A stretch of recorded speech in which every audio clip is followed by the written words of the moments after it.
The willingness to speak truth. I always want to do something. I always want to help my people. Yeah! I've been listening to the lies made up by the mainstream media. I'm gonna tell them what. Not me! It's time for you to hear the truth. In every region, Yeah! now has a decision to make. Hey, yo! They don't like my songs. Bush came to my yard, he wants to take me on. Phone him all time like, yo, it's on. Devil's in my face, Pop, don't be long.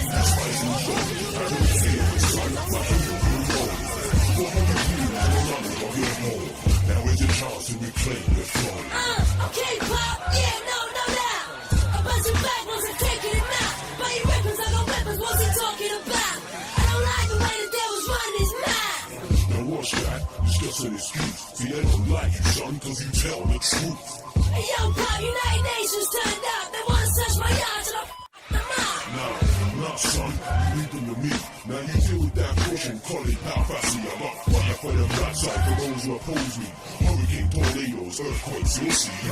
Exodus, the devil we no like. See me left from run upon the star line. Sir Marcus Garvey up on my mind. So we look up on the black star line. Exodus, the devil we no like. See me left from run upon the star line. Sir Marcus Garvey up on my mind. So we look up on the black star line. I'm interested in the truth, and the truth is what I will pursue. We have to recognize who our major enemy is. The biggest challenge before you right now is, who is the enemy? Life is becoming increasingly miserable for everybody. But when they find out who it is that's causing trouble, I will tell you what the mainstream media will not tell you. The Jewish people control the media.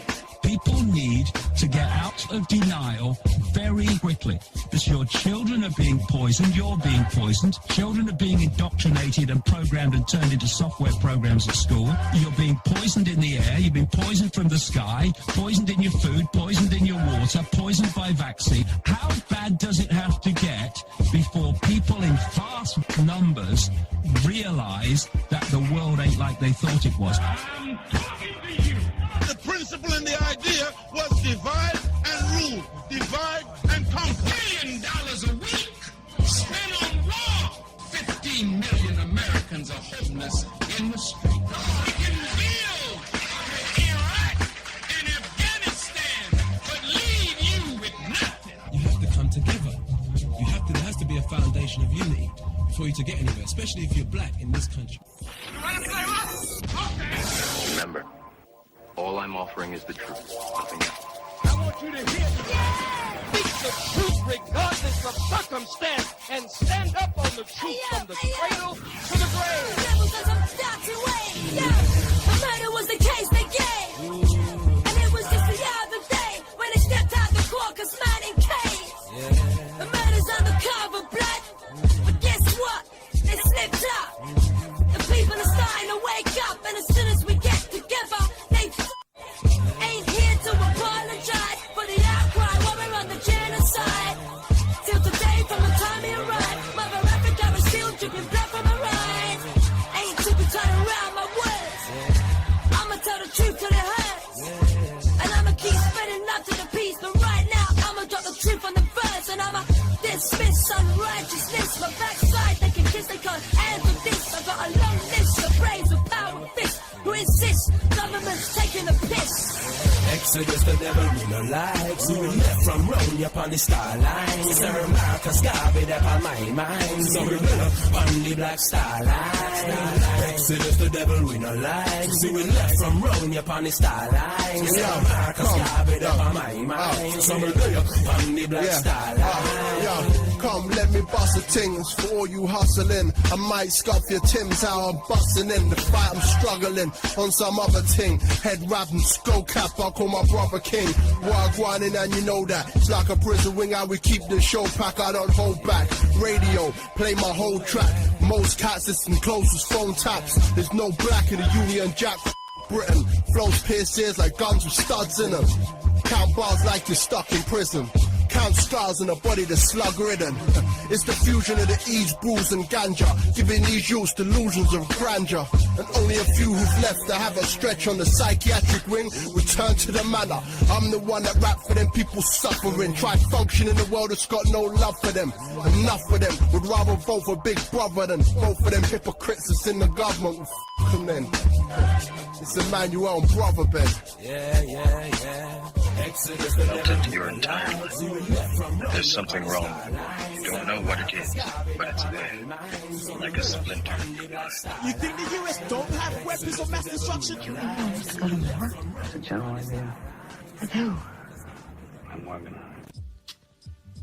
Jumbo, Otep, peace, salamo. This is Genesis Radio. My name is Sayshara.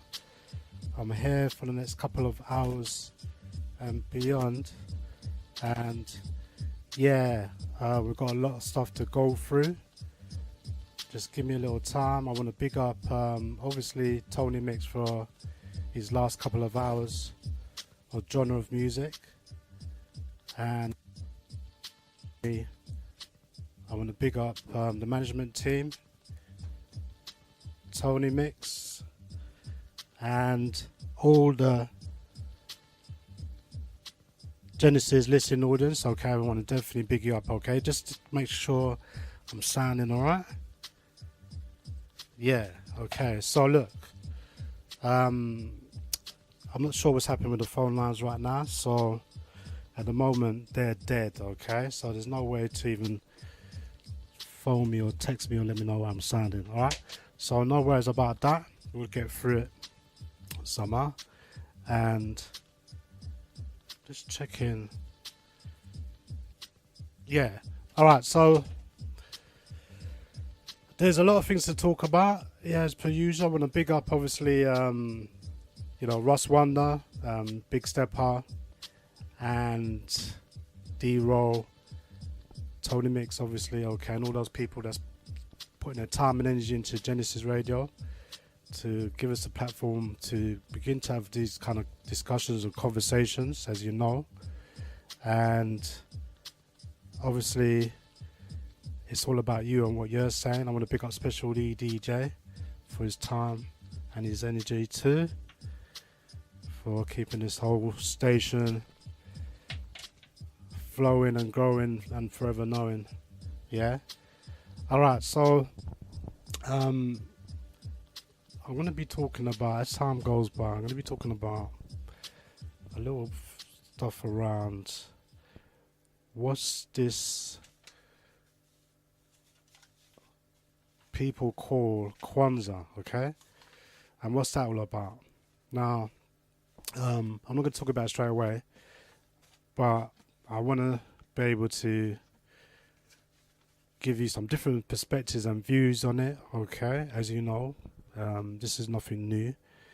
There's a lot of people that's been talking about it objectively and as well as subjectively, and we need to look at the differences that way people kind of perceive what Kwanzaa is about and how it was created and who was created it, and really talk about the things that question it really in a way, challenging it, and really ask the question, what's it all about? Yeah, a lot of people don't want to talk about it for various reasons. I think that when we're having conversations and topics around certain things, we should be able to, just feel free to express ourselves, obviously, yeah? And obviously, some people may find it uncomfortable, yeah? However, like I said, when we're talking about things, okay, it's not about me, it's not a personal thing. It's about what people are saying and what people are thinking and feeling about it, and how these things need to be resolved, okay, in some shape or form, rather than people just say, well, It's something I just need to follow, and that's all I need to do. It's serving a purpose, and what's the problem with it? Yeah. However, we're gonna look at some of the things that some people have an issue with it as a whole, okay, and why people don't think they need to have an open conversation about these same issues, okay. But time again, the kind of community that we're in, or in certain places I should say, because not everybody is in the community, right? And people are in different places, yeah.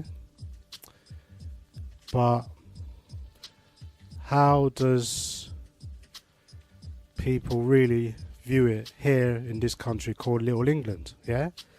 So I'm talking about things from a black African's perspective, or African Caribbean. Here in London, it's kind of really drizzly weather, really raining. It's been raining for kind of quite a few days. So we're in this little corner of the world called Little England, the British Isles, okay? So I'm only talking for myself. Anything that I'm talking about, generally speaking, is from Sayshara's view, and it's not from anybody else's view, okay? But obviously, like I said again, it's not about me and what I'm saying. It's not about me and my views, okay? It's all about what you need to be talking about or looking at, yeah? And how can we kind of resolve some of our underlying issues around different things, really, to do with the things that we kind of get emotional about, generally speaking, yeah? And maybe there's nothing wrong with that. Yeah, I just think that ultimately, you know, we need to be able to find a ways to rebuild ourselves and rebuild our communities, and that in itself is a challenge, and has been for some time. And you have to ask the question of, and I may wonder for some people, why are we taking so long to do certain things? What is really holding us back? Okay.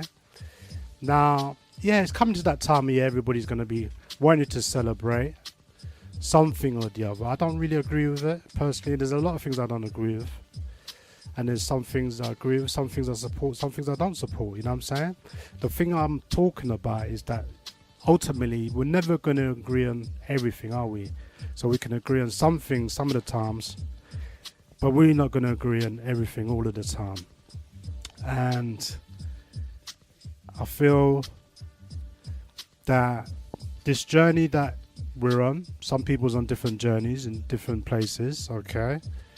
For me, the journey that I'm on, okay, I'm always looking for the truth, ultimately, okay? And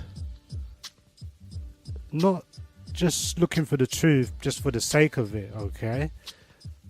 Looking at the truth because that's the solid foundations that we need to build ourselves on, okay? And there's a lot of fake stuff and a lot of false things out there. I can't tell people what to say and I can't tell people what to do. That's not what I'm about, okay? I'm just here to give people the information, just to inform you, to make you be aware, to educate you. We have to think that as individuals, we can't be singing on the same song sheet all of the time, okay? That's not going to happen, yeah? So I'll always be looking at the good examples over bad examples in our community, and how we need to change that. Yeah.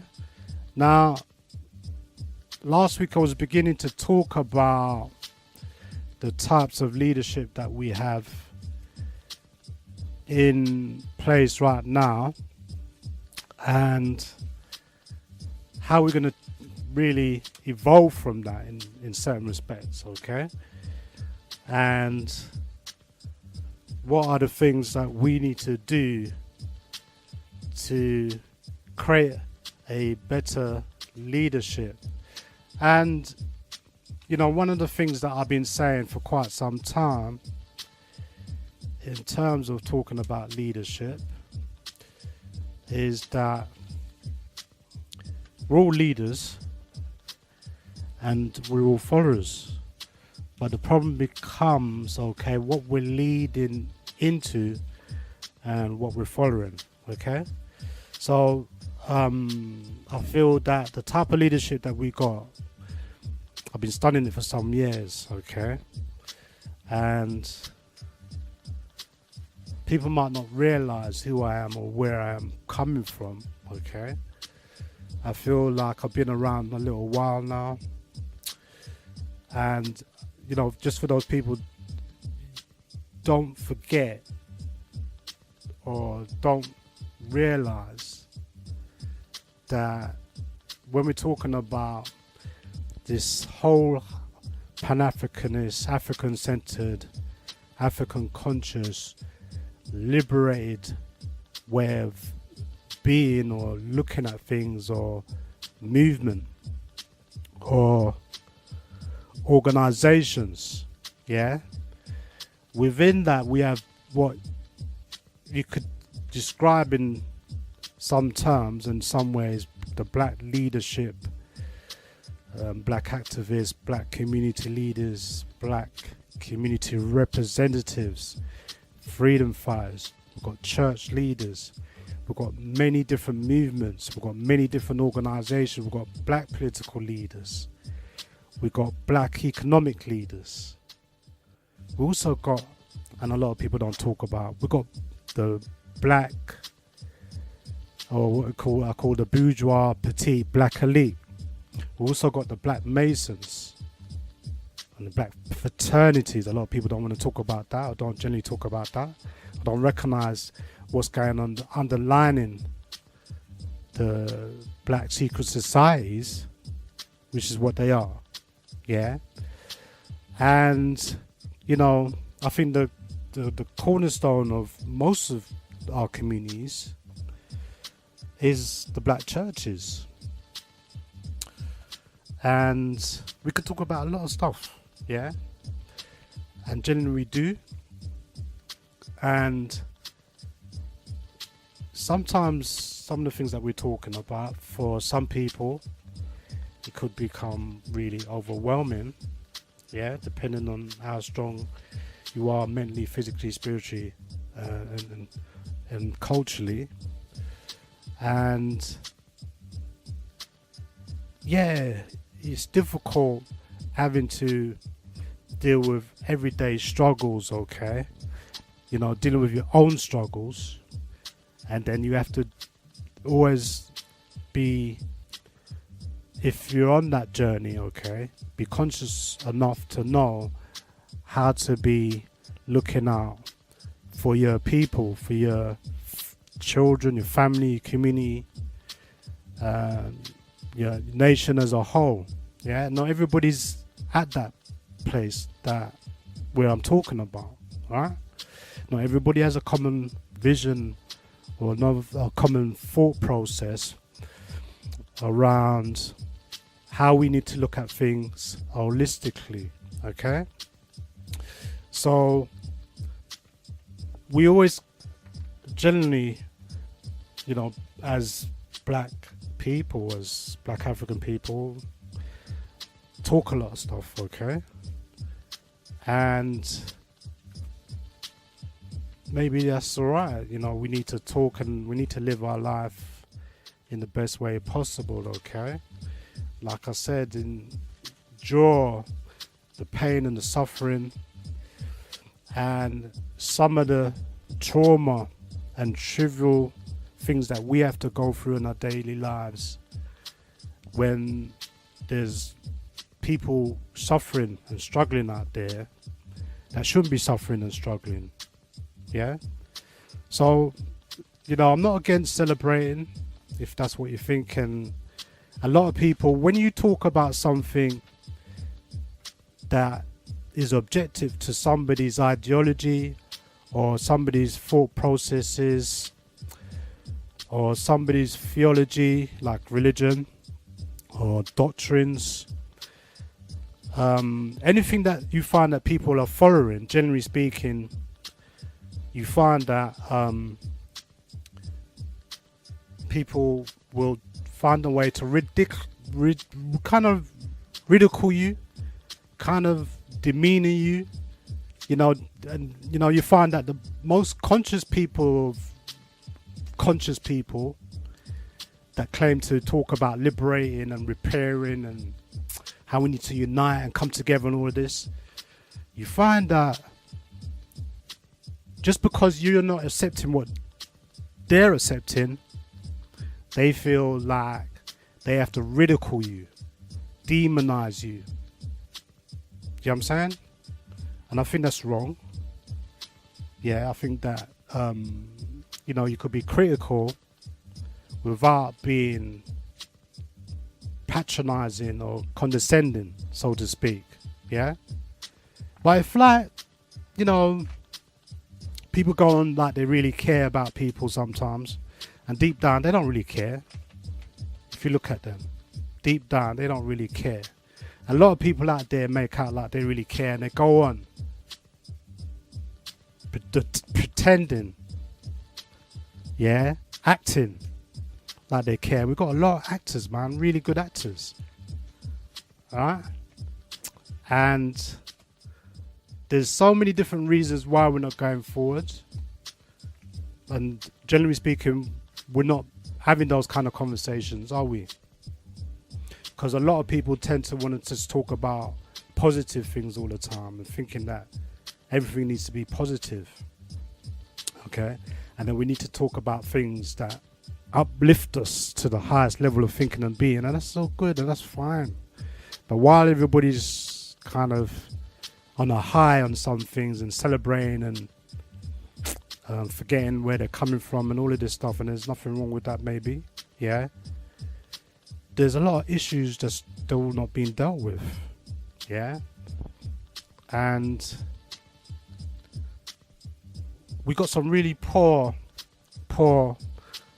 examples of leadership and leaders that feel they can just do whatever they want without any accountability. I find this really odd and really strange that for 200 and odd years, okay, we have this kind of behavior, you know what I'm saying? And you have to ask the question, where is it coming from? Where are we getting this kind of behavior from? Yeah? So certain people may kind of be concerned, or they may feel like they feel that certain things shouldn't be talked about. They're taboo. Okay? And they don't want to talk about the things that's making us weak. That's weak things that's really affecting us. The weakness that really affects us. Yeah, that's you know what I mean? You can't build foundations on weakness. And there's a lot of weak stuff going on out there, but people don't want to accept it. And that's fine. Yeah. But, you know, all of these things that people want to skip over and jump over and leap over, and don't want to be accountable for their actions, we're going to continue to suffer, innit? Yeah? Our children are going to continue to suffer. which is a shame. Yeah. So black organizations need to be looking at themselves a lot more differently now than they did 50, 60 years ago. Yeah. And we have to be looking at transforming ourselves. Yeah. And that the transformation is a continual one. It's not one of the things that it's just going to happen overnight. Yeah. At the present moment that we're in, there isn't any planning. There ain't no real processing of how we need to go about doing things. It's like everybody's doing their own thing. Yeah, in other words, there's no collective, organized structuring around the things that we need to put in place. Yeah. But people may feel that they don't need to do anything to put anything in place, or the things that they need to be put in place, they don't need to be concerned about that. So we just keep on going round and round the merry-go-round. Yeah. And you know, when we talk about people undermining the community, or just, you know, undermining us as a nation of people as a whole, we've got a lot of leaders that do that. They kind of undermine our intelligence. You know what I'm saying? Trying to dumb you down. Yes, I'm saying. And their whole behavior and attitude is like they have a real egotistic type of mentality. Yeah. So what I'm talking about is that, like I said, we've got good leaders and we've got bad leaders. Yeah. My issue is that why is it that some leaders can get away with things and other people don't? Or the people who are victimized don't get recognized, but the perpetrator of the victim does get recognized. Yeah. And I feel that there's a lot of things that's going to have to take place that needs to change. I don't feel that it's going to happen quite so soon.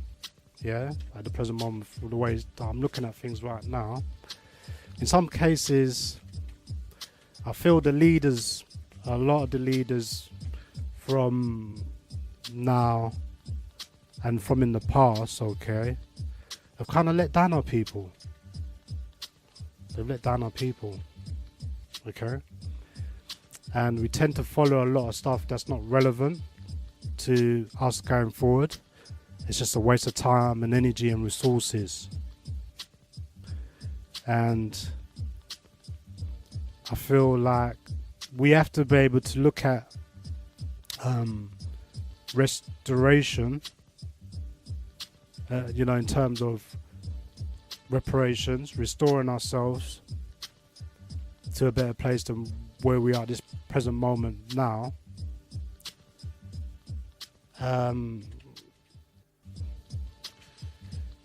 It's not something that a lot of people don't want to talk about again. Yeah.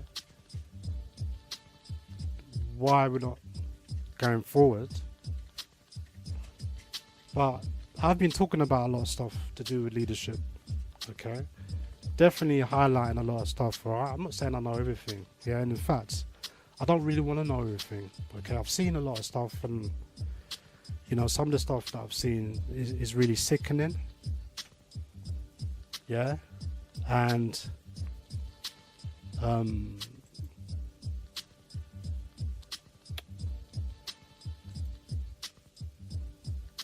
we need to like look at the way some of our people are behaving, our leaders especially, because if they're not setting the good examples, how do you expect?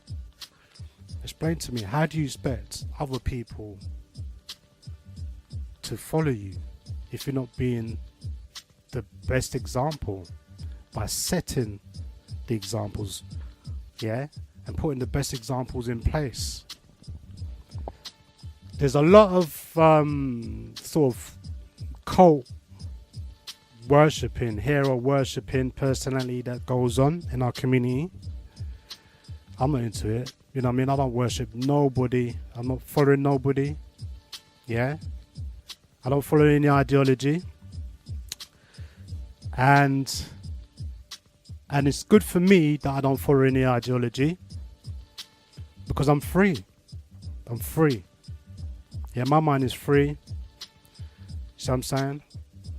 And, you know, it allows me to grow and develop my mind and thinking, because I don't have no strings attached to any particular ideology. Alright? But we have to look at some of the things that have been put in place. Some of the things are genuine, some of the things are ingenuous or degenerate. You know, in other words, it's kind of like it's just there as a decoy to throw us off track. Yeah? And sometimes, you know, some things that may look black or may look African is fake. It's not real. It's not authentic. Yeah? But yet people will try and force these ideas down your throat to get you to accept certain things. And if you challenge anything, sometimes you're looked on as an outcast. There isn't, I would say, for someone like even me, is there a place for me? You know what I'm saying? There's certain things that we do where we alienate a lot of our people, and we don't recognize that, and we don't realize that, and we think we know everything, and we think that what we know is best going forward. But then we look at all of these examples, okay? What have they really got to show? What have they really got to show? I'm not saying that people ain't doing work. People's always doing work, yeah? But to me, the work that we're doing is hard work. We're doing hard work and very little results, yeah? Or, you know, the results are far or few from where we need to be building up, to build ourselves up in a way where we can provide buildings to be able to house our young people, put them in a safe place where they need to be, get them people off the streets, the homeless, deal with some of our people suffer from alcoholism and drugism and all kinds of addictions.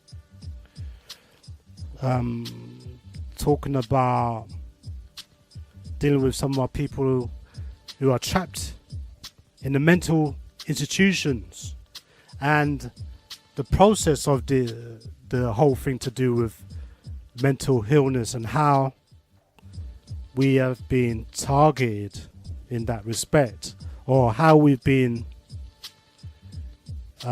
treated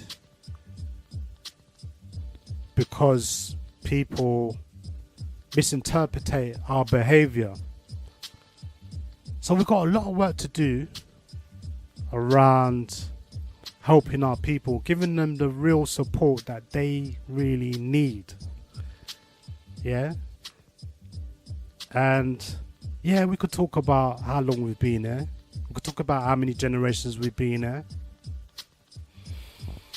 And where has it all got us? Yeah? Now some people I know are living reasonably okay lives. Nothing wrong with that. Yeah? And, you know,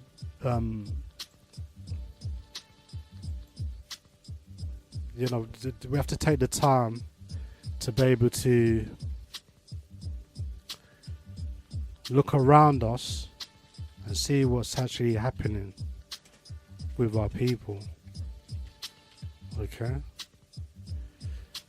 And know that a lot of our people are suffering in silence. They're not actually having a place where they need to go, where they can express themselves, and people are actually going to take notice of what they're saying, and they're going to do something about it. Yeah, so there's a lot of people who are in isolation. And I know there's people out there reaching out to those people. But unfortunately, we haven't built the facilities to be able to kind of deal with our people in the way that they need to be dealt with. Yeah.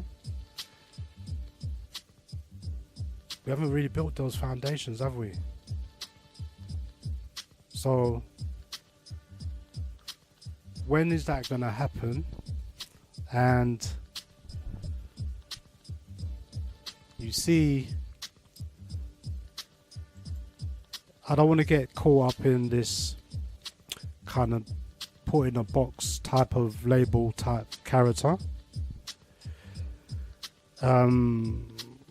You know, when it comes to dealing with our people's issues, yeah, you know, because it is difficult. It doesn't matter what you say or do for your people. People's always going to complain. People's always going to criticize you. Yeah. In other words, you're not going to be able to keep pleasing everyone. You're not. You know, you can't please everyone. You can't keep everyone happy. Yeah. You know, generally speaking, back in the day, we used to say you have to soldier on. You know what I'm saying? And you have to be strong in your conviction, in what you feel is righteous on your journey. As long as you're not hurting nobody physically, or you're not maiming anybody, you're not injuring anybody, you're not robbing or raping anybody. Alright? You know, you're generally gonna be a respectful person to your people, no matter where they are or what condition you may find them in. You know, and you respect your people on all levels. And I feel that the leadership that we've got, some of the leaderships that we got, okay, are very, very selfish. They're only thinking about themselves and what's best for them and their bank account. I've worked out that all this stuff was going on. I've worked it all out. Yeah? Doesn't matter what type of leadership it is, it's coming from weakness, mostly, a lot of the time. I think last week, what was I talking about? I was talking about the Union, the African Union. Disgraceful what's going on there with the sexual harassment in 2018. Yeah? And these are supposed to be the leaders of the continent of Africa. The great leaders. I wouldn't call them great. You know what I'm saying? Because some of the things that some of those leaders do is very, very questionable. Very, very questionable. There's no doubt about that. Yeah? And like I said, once again, I'm going to say this, yeah, and I repeat this. I've been saying this for a long time. I've said this from a long time. Yeah, I don't have a problem saying it again and again. That the way this system is set up, that the leaders that we have in place, that's put in place, they've been educated, trained, been invested into. They've put in place to exploit the majority of our people. It only takes, 70 leaders in the Caribbean and Africa. If you've got 70 leaders, if you've got most of those leaders in your pocket, all you've got to do is bribe them or, feed them the millions, cutbacks, backhanders, dodgy deals. Yeah, and this is the kind of examples that we got here, and nobody's holding them to account. Nobody. I've not seen any real accountability in this community. Just a lot of talk about people saying things and doing things. Yeah, but the people that are saying things and doing things, that's the perpetrators of our community. They continue to perpetrate on those victims. Yeah? And since that time, things haven't really changed, have they? Yeah? Things haven't really changed that much. Alright, so look. I've got a couple of articles I want to go through before I start going into that, yeah? Be mindful of the time. Just want to just touch on this, yeah, because obviously when it comes to dealing with our people, we have to be wary of some of the issues that our people are facing all the time. Yeah, so our purpose should be always to protect our people, and any one of our people who have been murdered or killed or may have died by some suspicious circumstances or are facing some form of injustices, either by assault or by an attack, people that's going to be generally affected by what's going on with this system. Yeah. Now, one of the things that came out recently in the mainstream media is this whole thing to do with racism. Now, let me just, before I go to this article, when it comes to racism, I don't talk a lot about racism. I don't talk a lot about enslavement. Yeah. But I do occasionally, touch on it.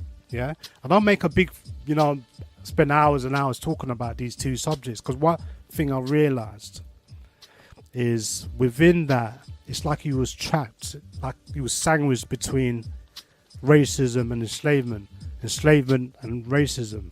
You get what I'm saying? And I think there's more to our reality than just those two subjects, or those two things that we call our aspects of our whole way of how our story is potentially the way that we see our story, because everybody sees the story differently. Yeah, but then we experience these things. Yeah. But it's difficult, because even if you talk about enslavement, people don't want to hear that. Yeah, if you talk about racism, people don't want to hear that either. Yeah, it's just that our people's just getting weirder and weirder. You know what I'm saying? And I don't think that we should feel uncomfortable talking about racism or enslavement when that's part of our reality, and that has been. Yeah, but it's not the only part of reality. Just saying, because we're coming from a greatness that goes back tens of thousands of years. Right? It's just that we're living in a system that's not ours. Okay? We never created this system. So whoever controls the system is going to dictate how information is going to be disseminated, how information is going to be projected, how information is going to be pushed out there. Alright? And so now they're teaching you about your ancestors to your children. Yeah? But at the same time, that doesn't stop stories like this happening to do with footballers.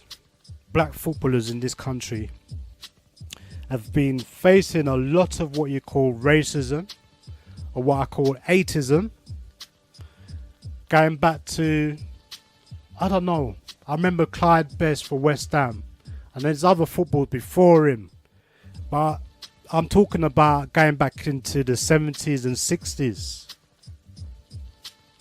But yet there's a young man called Raheem Sterling who plays for Manchester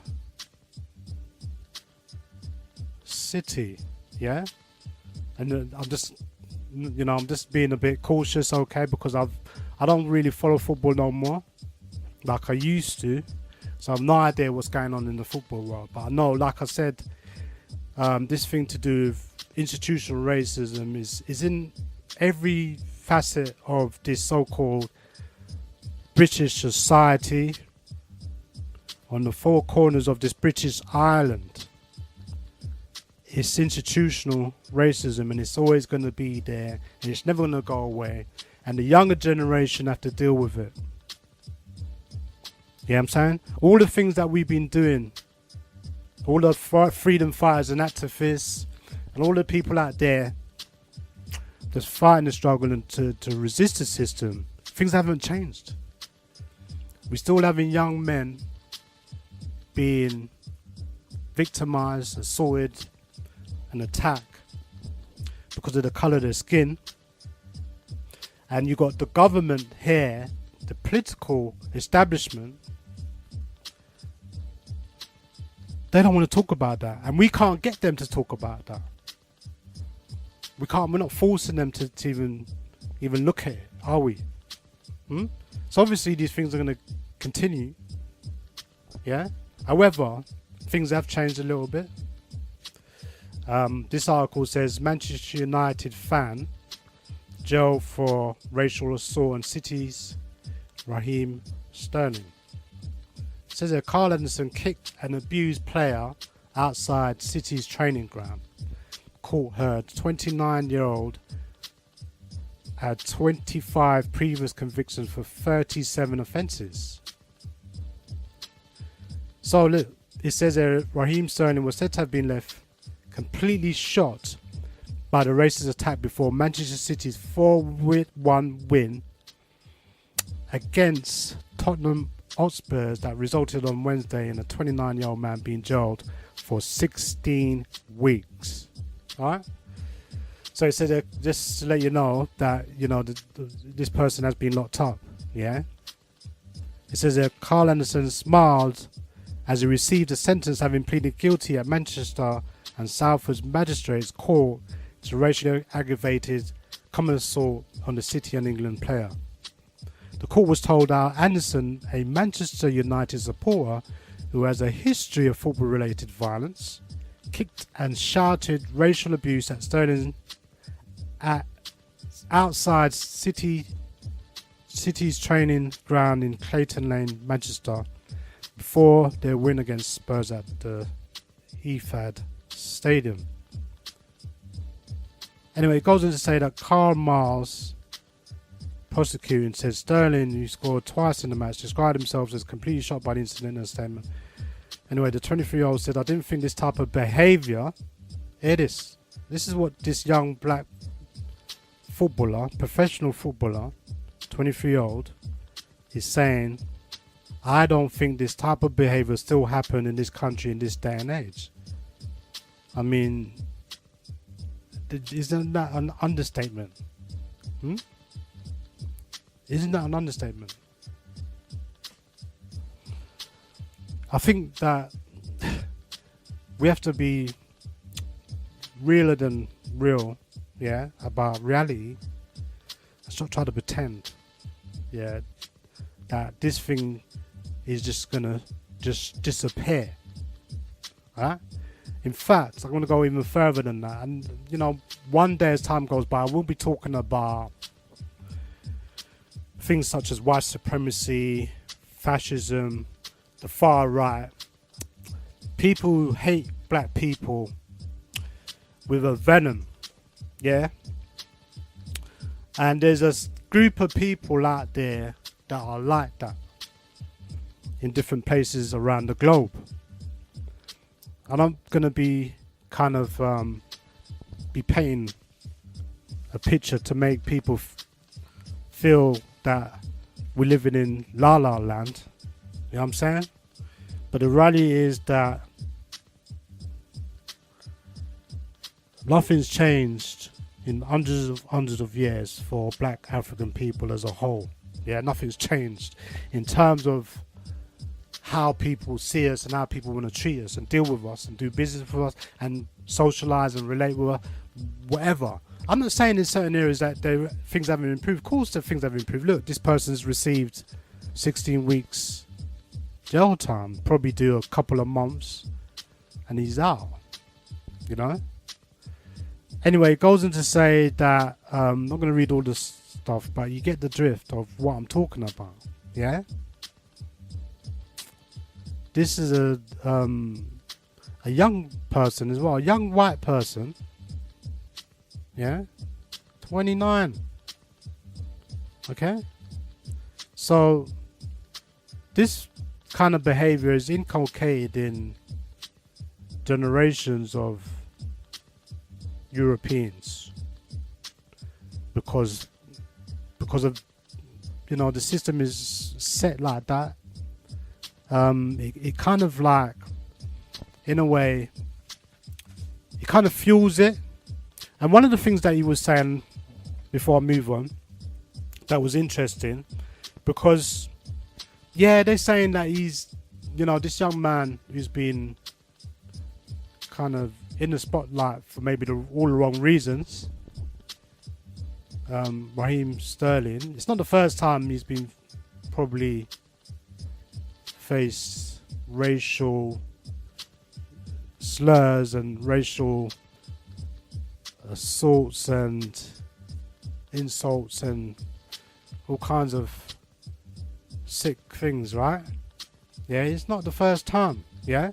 In fact, a lot of these black players in this country, they're holding it down, innit? They're keeping it on a down, low, yeah? Where, you know, those type of things that happen, they very really want to talk about it. But, you know, alright, we give Raheem Sterling props, you know what I'm saying? Young man, he's probably, you know, I don't really know about him, generally speaking, of how he was brought up or anything like that. I don't know if he's cultured, you know what I'm saying? Yeah? I don't know if he's strong-minded about his people, yeah? And how he feels. Because, you know, what you find is that a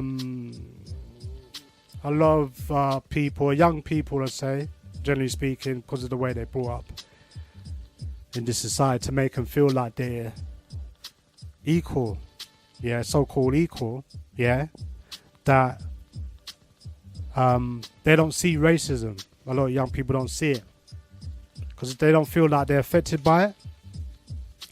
So they're growing up in a world, an illusional kind of world, where they don't think this thing exists. You know what I'm saying? But one of the things that, you know, there's lots of things that are going to come out of it, obviously, yeah? Obviously, it's kind of like a reality check, isn't it? All right, for the players out there that's been affected. But they know these things go on all the time, but they don't say anything. Right? And that's really sad. It's really sad. Yeah? But I think one of the things that Sterling said that was kind of interesting is that and quite a few people have been making this comparison of how black players are treated compared to white players in the media. We know the media, you know, we've been talking about this for years, okay? Some of us anyway, yeah? We know how biased the media is. There's no doubt about that, yeah? The media is biased on every level, in every aspect. I've seen it for myself, yeah? I've seen how they lie, yeah? Right in front of your face. There's a camera telling you that something happened, yeah? You know what you saw, but the media is telling you that you saw something different. There's something, you know, and that you're lying. Yeah? And so the media lies when it comes to our people, a great deal.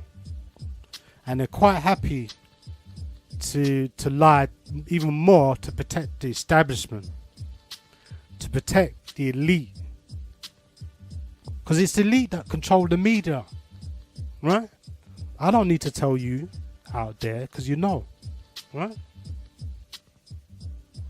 So, but one of the things he was saying is that look how these media, mainstream news corporations, look how they view us. You know what I'm saying? And I mean, there's nothing new there, yeah? You know what I'm saying? Look, article, look, it says Raheem has endured abuse for years, right? So the media, he was saying, Raheem was saying is that the media doesn't help, because what the media does, it tends to fuel racism. But it's subtle. Do you know what I'm saying? It's so subtle. Because when they make these comparisons, they looked at this black player and they said, wow, you know, he's doing like big things, innit? Yeah? And like, anyway, he's just living his life, innit? Yeah? As a black player, you're just living your life, right? But what the media was doing, yeah, is that they was highlighting things about the black players to make the black players look bad. Like what they're doing, whatever it is they're doing, it doesn't matter what they're doing. It could be something, all the things they were doing was just mundane stuff. They weren't doing anything out of character. It's just mundane stuff. Oh, I'm just buying a house for my mum. You know what I'm saying? Yeah? Or I'm buying a sink. I'm just buying things. I'm spending money. You know what I'm saying? But they make it look like, you know, they kind of incite the general public to make the black players look really, really bad. But the white players can get away with doing anything. And whatever they're doing, they get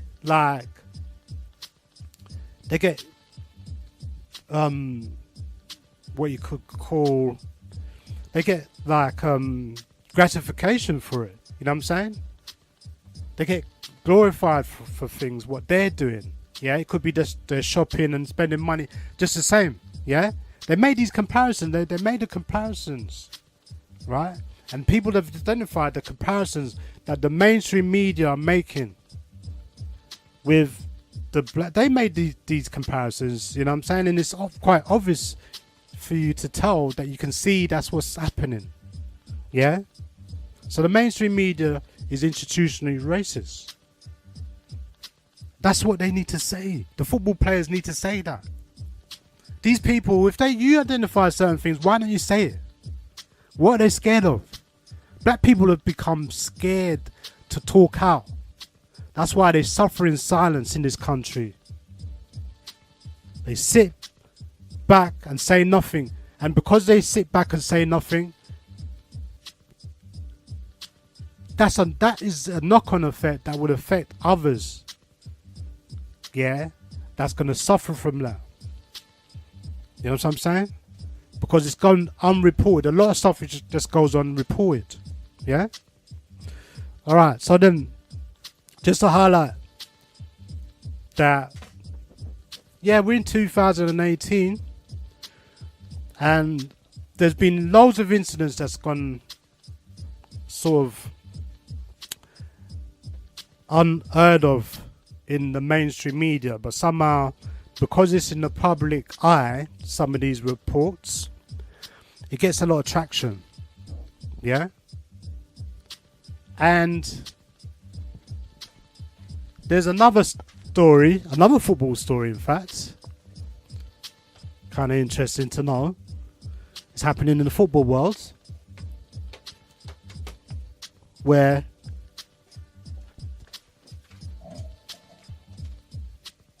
black players are being racially discriminated. In this case, now another one. Arsenal versus Tottenham. Man charged after banana skin thrown during derby. Okay, so man charged after banana skin thrown during derby. So they really are, in a way, doing something about it. There's no doubt there's some changes. But does it go far enough? Is it strong enough? Is it, or you know what I'm saying? Is 16 weeks enough for that? I don't know. Yeah. But yeah, another look. It says, look, 3 other men have also been charged for incidents at the match. Yeah. Obviously, yeah, you know, fans get carried away. You know what I'm saying? But now the banana skin thing, they used to throw banana skin on football pitches to insult the black players. This has been going on for years, and has been for years, but it's not everywhere. It's not happening on all football grounds, okay? But it does happen, and it's happening in 2018, you know? Is there a rise of what you call racism or hateism, fascism, white supremacism, whatever isms you want to call it? Is there a rise in that? And why is there a rise in that? Yeah? I think some people are quite clear about why it's happening. You know, maybe this Brexit, what you call soap drama, it's going on forever and ever. It's going to go on for the next 10 years. Maybe that's helping to fuel it. Yeah? Just added more fuel to the fire. No doubt. Yeah? So yeah, you know, this is the kind of behavior that's going on here in this country. Yeah, I'm saying they're throwing banana skins at the black players now. I don't think this is going to be the last you're going to hear of something like that. Yeah? And just to conclude around this stuff around racism or hateism, whatever you want to call it. Okay? We're going to cross across the states.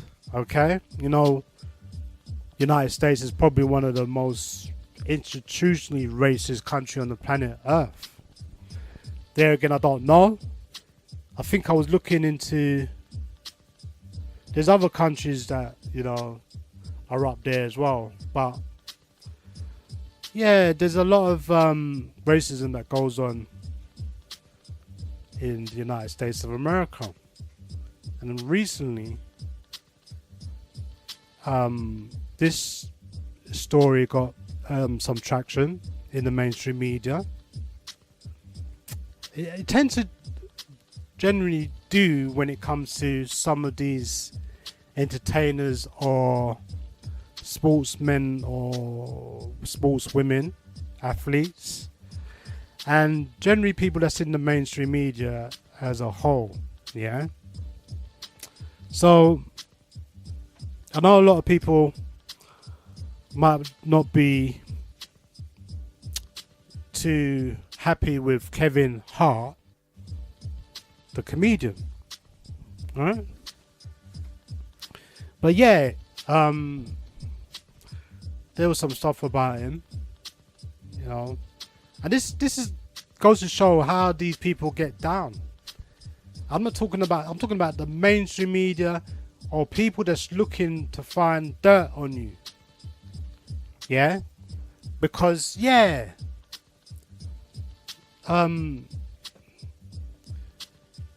this is what's gonna happen anyway. It's gonna happen quite a lot. Yeah.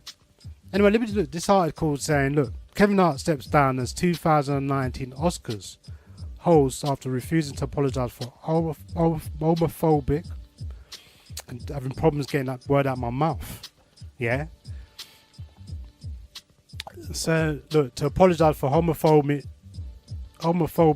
tweets, joking about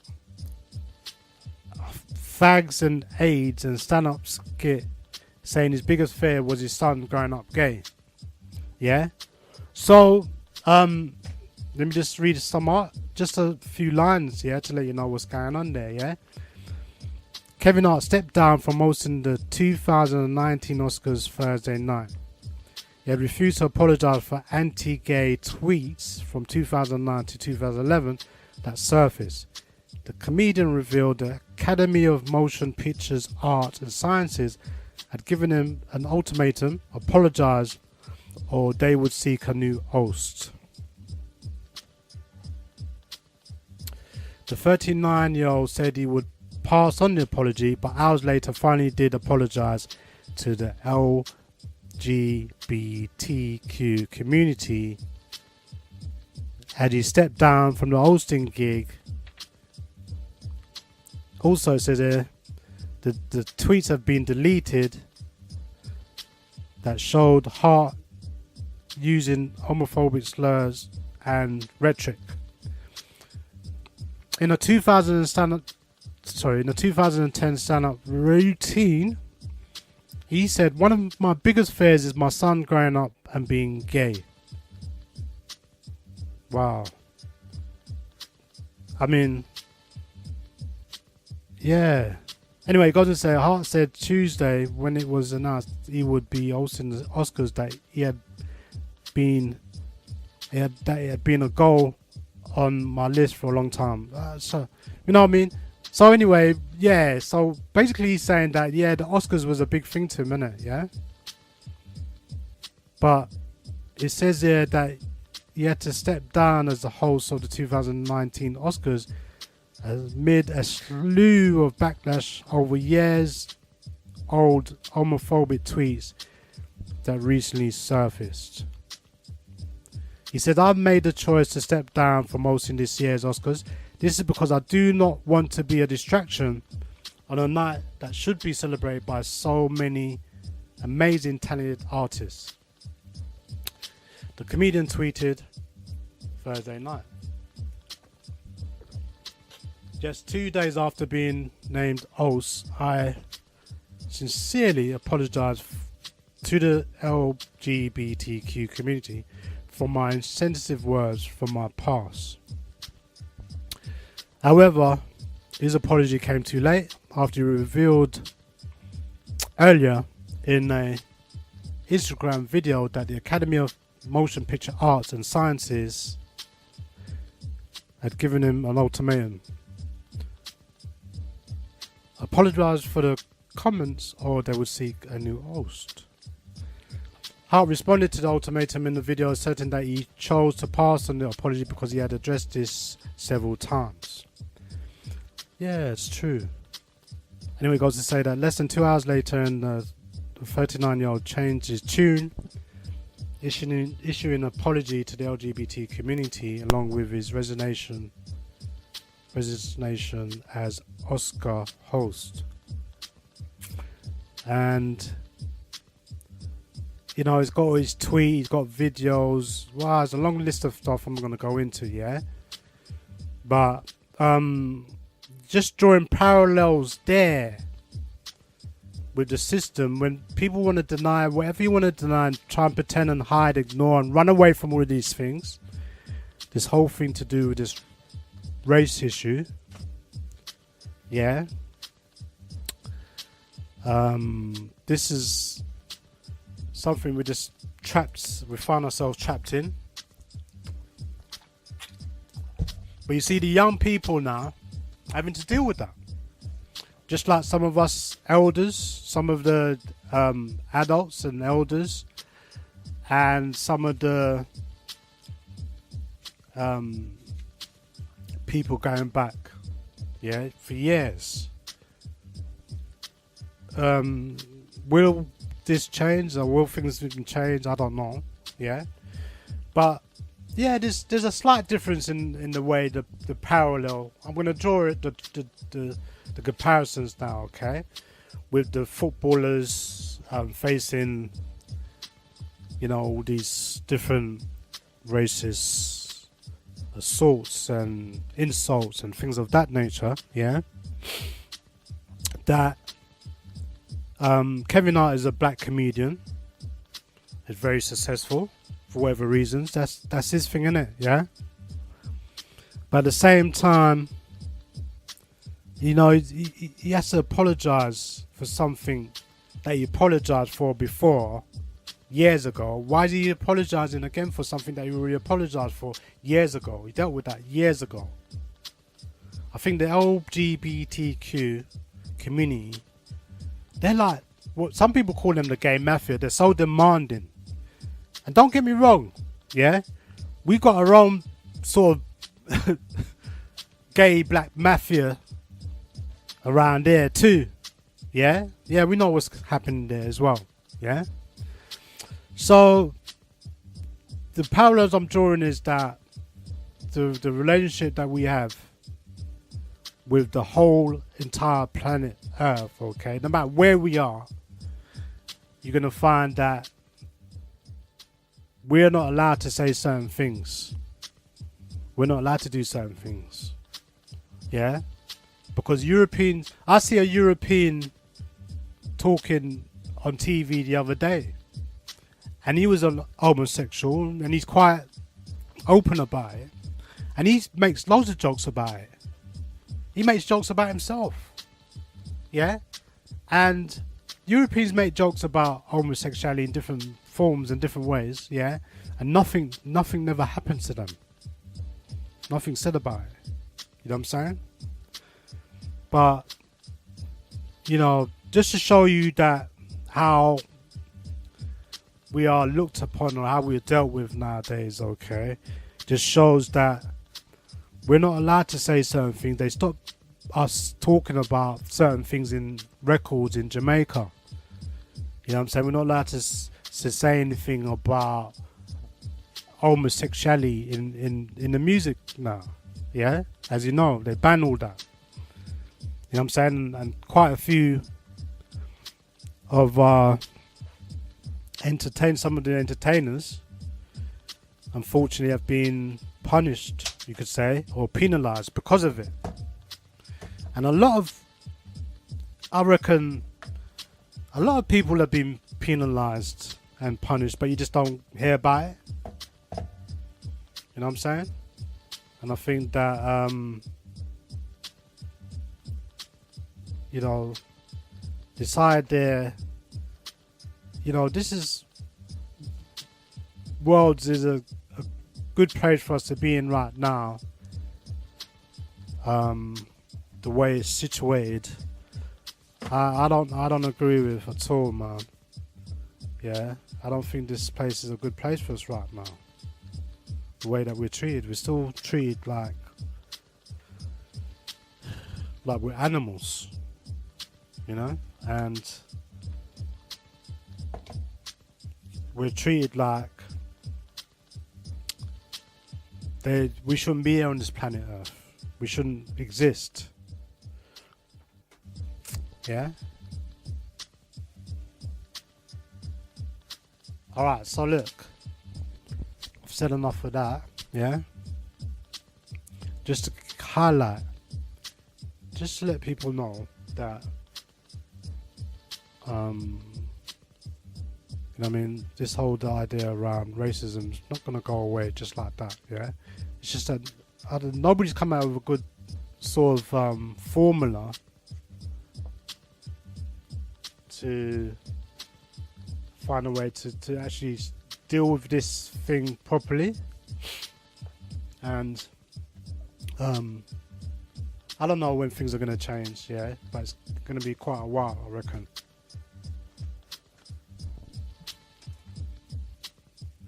Alright, so look, I'm going to be moving into now. No, there was one other story that was kind of interesting. Let me see if I can actually get it up, yeah, for you.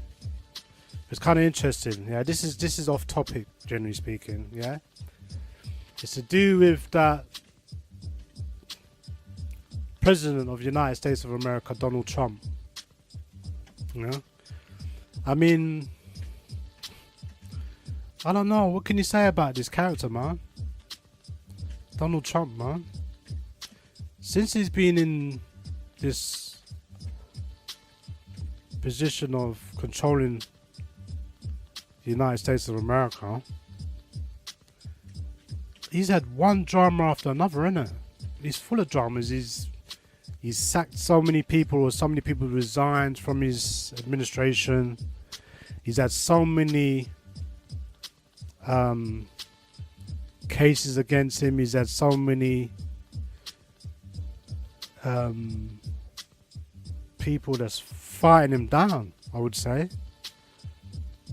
You know, this person is just like full of drama, really, isn't it? I mean, I think there's no time when there's nothing gonna come out coming from Donald Trump, and you know what I'm saying, what's going on there. You know, you can't really make sense of what's going on, yeah. But anyway, this story just shows you. This is another story that shows you how this system works. So this shows you how we live in a two-tier system, innit? Yeah, right?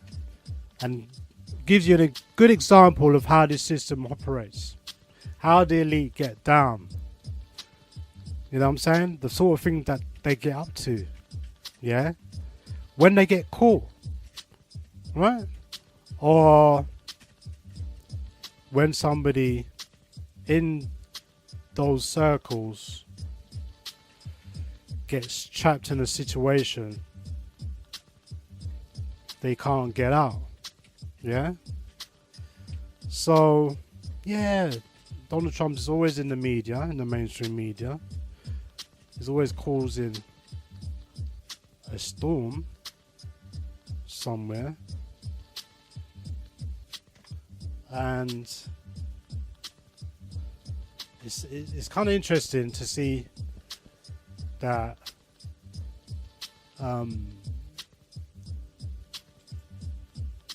Michael Cohen jailed. This is an article where I'm reading again. Trump's administration, or Trump's people, there's always something going on. It says an ex-Trump lawyer sentenced to 3 years in prison for crimes The including... usual happens again and again and again. We invite you to escape the conventional and embrace the delectable. Right, it's an advert. I can't do nothing about it. Welcome to the world of Hendrick's Gin, oddly infused with rose and cucumber. You know these bloody Undeniably adverts, they peculiar, always cut in utterly suspect them, delicious. yeah? Alright.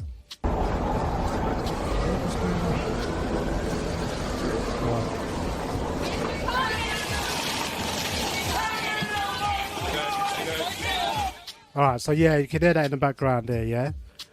That is talking about Cohen, yeah? Anyway, Michael Cohen, yeah? Alright, so look, this is a very, very serious story that people may not be interested in, but this definitely shows you how these people get down. This is what I'm talking about, yeah? Alright, it says here, look, Donald Trump Donald Trump, former lawyer Michael Caine, has been sentenced to 3 years, okay? Anyway, so the judge said that Cohen deserved a harsh punishment for tax evasion, lying to Congress, and arranging payments to silence 2 women who pose a risk to Mr. Trump's presidential campaign. Yeah? The judge rejected arguments that he should be spared from jail because he cooperated in investigations involving the US president, saying that this does not wipe the slate clean of his crimes. Yeah? So, some of the crimes that they're talking about, yeah, just shows you what these people are dealing with on a day-to-day basis, alright? And I think that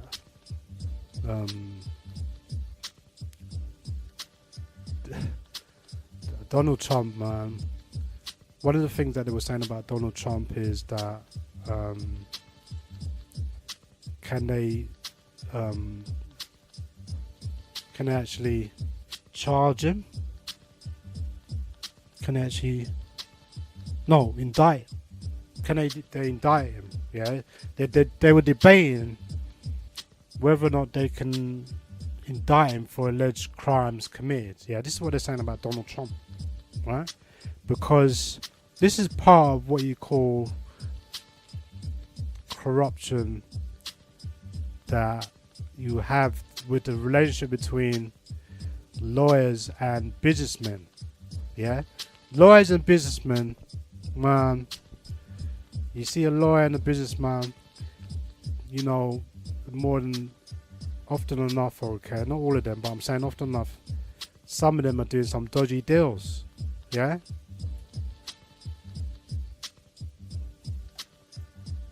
And I think that we need to be sure around these types of people should be held accountable for their actions. You know what I'm saying? Yeah.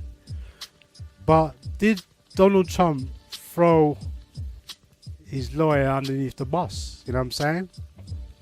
And what's going to come out of that? Yeah. His thing's going to change. Where, you know, Donald Trump, man, I don't, you know, you know what I'm saying? He's just kind of like treading on. He's just a slippery person, isn't he? He's just getting away with a lot of stuff, I reckon. Yeah. But yeah, the sort of corruption that we're talking about,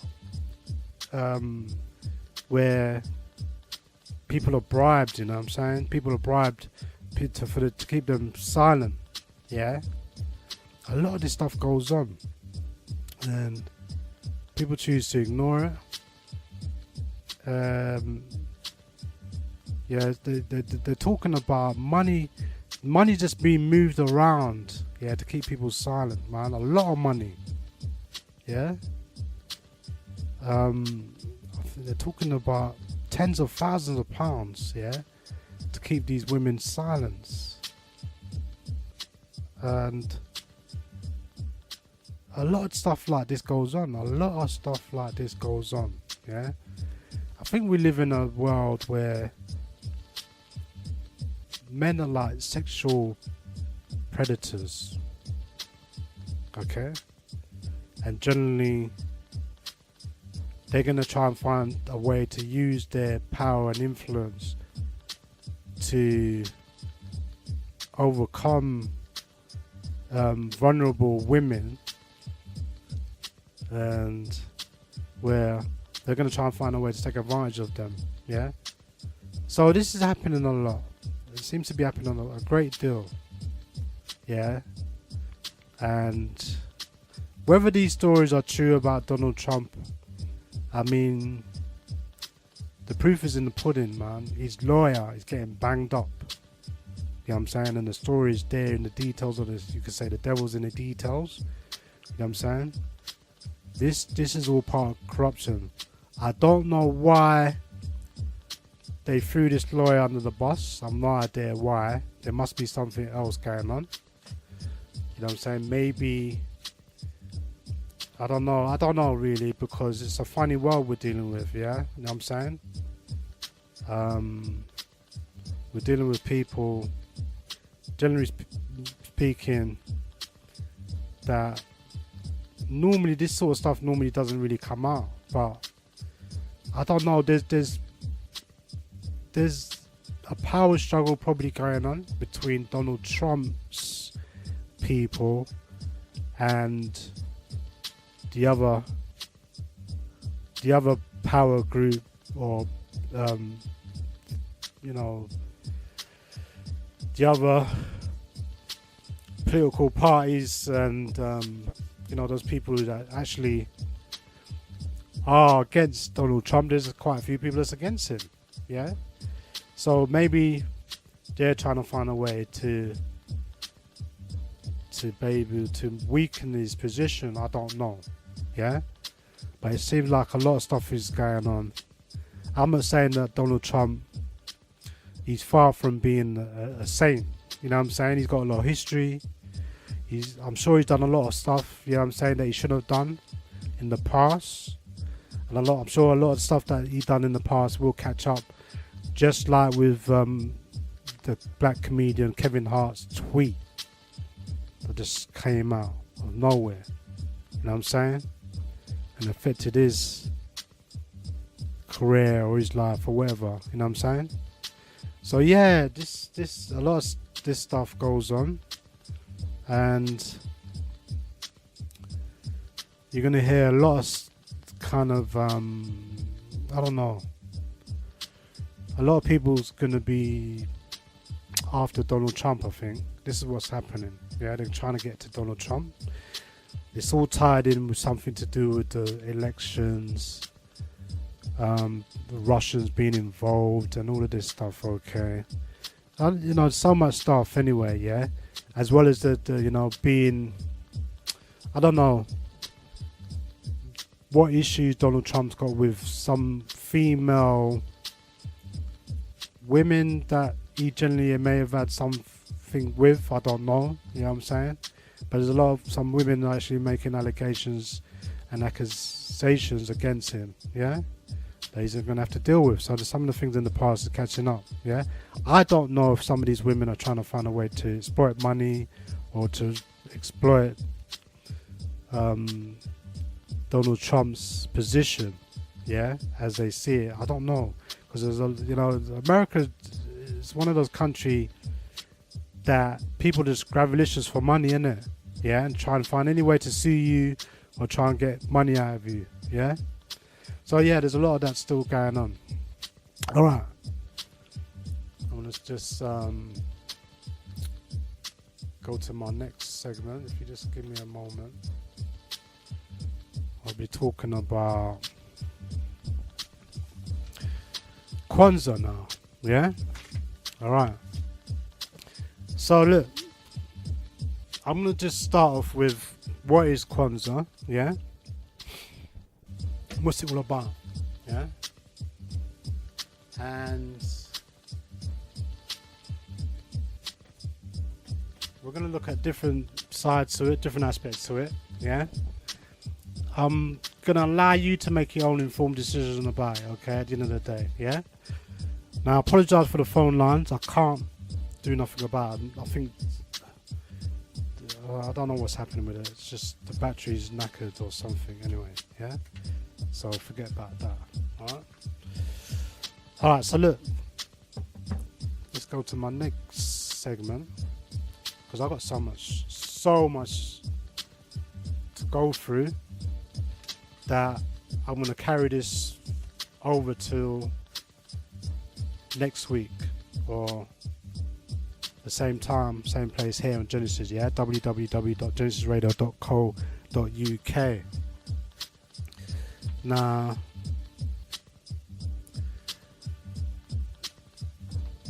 I don't know what people know about Kwanzaa or how they feel about it. Yeah. Generally speaking, the community split. What a lot of people ain't talking about is that when it comes to this time of the year, we're split. And I don't know why people want to deal with things that are divisive. That's down to them. I don't know why people want to deal with things that are tainted. I don't know why people want to deal with things that don't really make sense to our whole liberation and the whole way of being. But I can't tell people what to do, and you can't tell me what to do. You know what I'm saying? So, just to talk about Kwanzaa subjectively, just to give you a little insight, okay? Kwanzaa was introduced by a Maulana Karenga, now a Dr. Maulana Karenga, in 1966 as a way to welcome first harvest, or the first fruits of the harvest, okay? Where it's said that it's celebrated by many African American families and people across the world. Yeah? And this happens between December the 26th to January the 1st. Okay? I'm going to just go through things without critiquing it. So I don't want people to say, oh, Sayshara, you're just really being really negative, okay, about Kwanzaa, alright? And I don't want people to get emotional, alright? So, but just wait, because you will get emotional, yeah?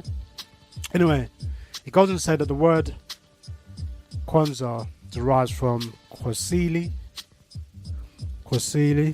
or Swahili, which means first fruits of harvest. Now it says there that, as you know, they have 5 values which are sacred. They call it the ingathering, the reverence, the commemoration, the recommitment, and the celebration. There's also 7 principles of Kwanzaa, which are symbolized by a candle. Each of the principles described in a Swahili word. Umoja, which means unity. Koji Chakiola, which means self-determination. I may get the pronunciation wrong, but that's cool. Ujama, which means collective work and responsibility.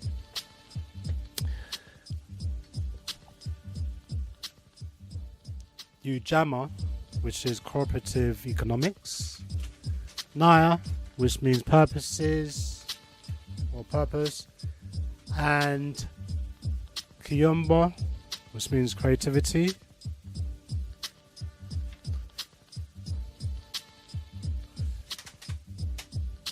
And the candles are lit. Okay, that's basically the candles are then placed in the kinara, right?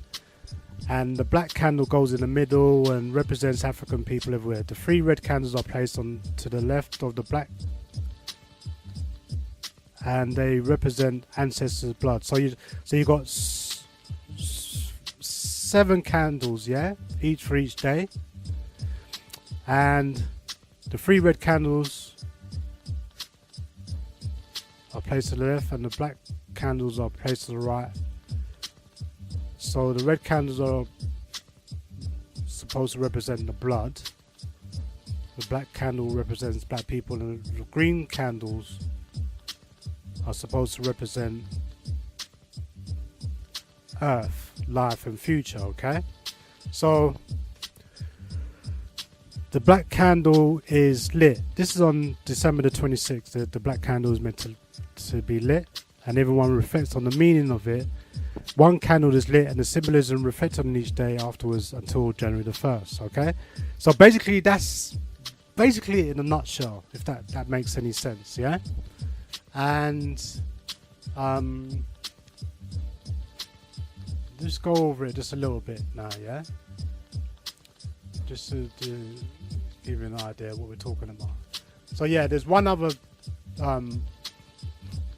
one that what you call principles, okay, that is in the 7th principle, which is Armani, Armani, okay, which is faith. Yeah. All right. So anyway, what you got now? If I repeat this thing again now, yeah, just to let you know, yeah. All right. So now, Kwanzaa, it says it has 5 values, okay, 5 core values, okay, in gathering, reverence, commemoration, recommitment, and celebration, yeah. And that you got the Kanara, which is 7 candles, okay. As you know, the 7 candles are in what you call the liberation colors, okay, which is red, black, and green. All right, and then anyway, they describe that the candles, each candle goes on the Kanara, and for each day symbolizes, for each of these principles, these 7 principles, okay, and they would be doing things like paying acknowledgement to the family, generally speaking, yeah, and maybe there's nothing wrong with that, okay. So generally saying that Kwanzaa is a cultural celebration to honor the African American roots, ancestors, the earth, life, and future, and that the 5 values and the 7 principles and the 7 symbols give Kwanzaa a meaning. Yeah. Now, they also have other things that are part of the 7 symbols, which are the crops, which is maize or meza in Swahili, which represents, according to what they're saying, it represents the roots in agriculture and their hard work during harvest time. You got mat, which is the mat, okay, which is symbolizes self-actualization, and you got obviously the candle holder, which is used as a reminder of ancestors from 55 African countries who came to the New World. You got the corn, which is Muhundi, symbolizes youth and their hope for a better future. You got the gifts, Zawadi, remind parents of their commitment to their children. And then you got the unity cup to hold a beverage, symbolizes an offering to African American ancestors. Now, they always say African American when you're looking at a lot of stuff to do with this, okay? So I'm only telling you how they interpret it, yeah? This is the Black Americans, all right? Because this is a Black American thing, right? Anyway, it says there's 7 candles. Mishuma Saba brings celebrants back to the principles. The candles are red, black, and green, which are the colors of the African liberation movement. The most sacred ceremony during Kwanzaa is the candle lighting ceremony. During this event, all family members are present. The first part of the ceremony is called Tambinka. This is a time of honor to the African ancestors. The eldest of the household pours a beverage such as wine, juice, or distilled spirits from the unity cup. Kim Kombi Cha Yomonja onto the earth or in a vessel filled with dirt. during the pouring of the cup, the family member thanks deceased family and friends for the values and inspiration they left behind. After pouring some of the beverage out of the cup, the oldest family member will drink a little from it and then pass it around, saying Arambi, which means let's pull together, Everyone repeats this word 7 times. So really, that's really it in a nutshell. Yeah. It's based around the language Swahili, as you know. We will go into that as time goes by. Why did they use Swahili? Why did they use that particular language? And even that is questionable. There's so much things that's questionable, I can't tell you until I go through it. Yeah. But what I'm saying is that this is the real, actual concept of what Kwanzaa is really about. Okay. So what they're saying is that, if anybody's interested or if is actually following it or is a part of it or, whatever. Yeah. You just want to be a part of that. That's up to you. Yeah. Me personally, I know as time goes by, you look into things and see things differently. Yeah. All right. So I've kind of explained more or less. Maybe I'm not the best person to explain it. Yeah. But it gives you an idea what Kwanzaa is about, what the process of Kwanzaa and what actually is taking place, okay, and what's supposed to be taking place. I don't suppose everybody's going to be following it to the T. I don't know. Yeah. It's not that confusing, really. Yeah. But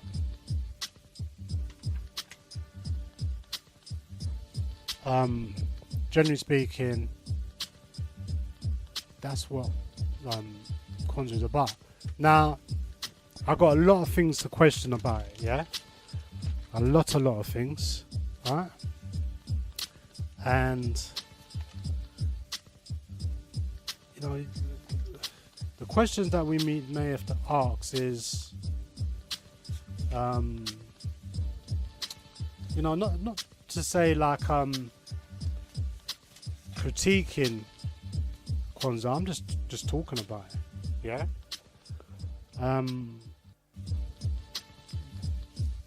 In a way where it's kind of weird when I look at the whole thing and I see so many flaws in it. Yeah. And then when you talk about it to people, they don't want to talk to you about it. Or, they don't want to have a dialogue or discussion with you about it, okay? To get you to understand why is this whole thing taking place. Now, right next to what you call Christmas, yeah? And as you know, it starts off on the 26th of December and it ends on the 1st of January, yeah? Now, is it a holiday or is it a celebration or is it a religion? Or is it all three? Is it all three? Because anytime you talk to anybody about Kwanzaa, I think most people are confused. They don't even know what it's all about. Yeah?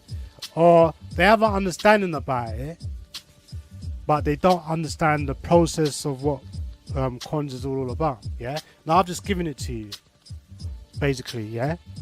And most people that follow Kwanzaa should know that's what it is. Yeah? It's based around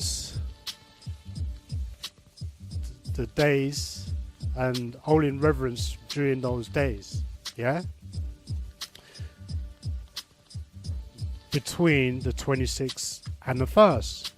Now, at first, when I used to hear other people talk about it, yeah, objectively, some people were just saying, the first thing people were saying is, why did they do it during the winter time? During the winter solstice, yeah? And to be quite frank, yeah, I wouldn't be talking about it in the way I'm talking about it if they did it in the summer. I think it wouldn't have been questioned in the way that it's been questioned if they done it during the summer. People would just wouldn't be bothered questioning it or challenging it, yeah? But because it was done the next day, the 26th of December, as you know, the 25th is Christmas Day, yeah? And it may sound like a great thing, you know, it may tick all the right boxes and all of this stuff, okay? And people might say, you know what? What's wrong with Kwanzaa, Sayshara? What is wrong with it? Yeah? Well, unless you actually look at it objectively, in other words, with a non-partial view, you'll just never know. You just listen to a lot of people trying to spin you what Kwanzaa is, okay, or trying to promote it and advertise it and advocate and all of this stuff, okay, yeah, but they're not going to tell you the truth about Kwanzaa, are they? They're not going to really say, oh, this is what really Kwanzaa is about, yeah? It's about one person, isn't it? The person, the founder that created Kwanzaa, yeah?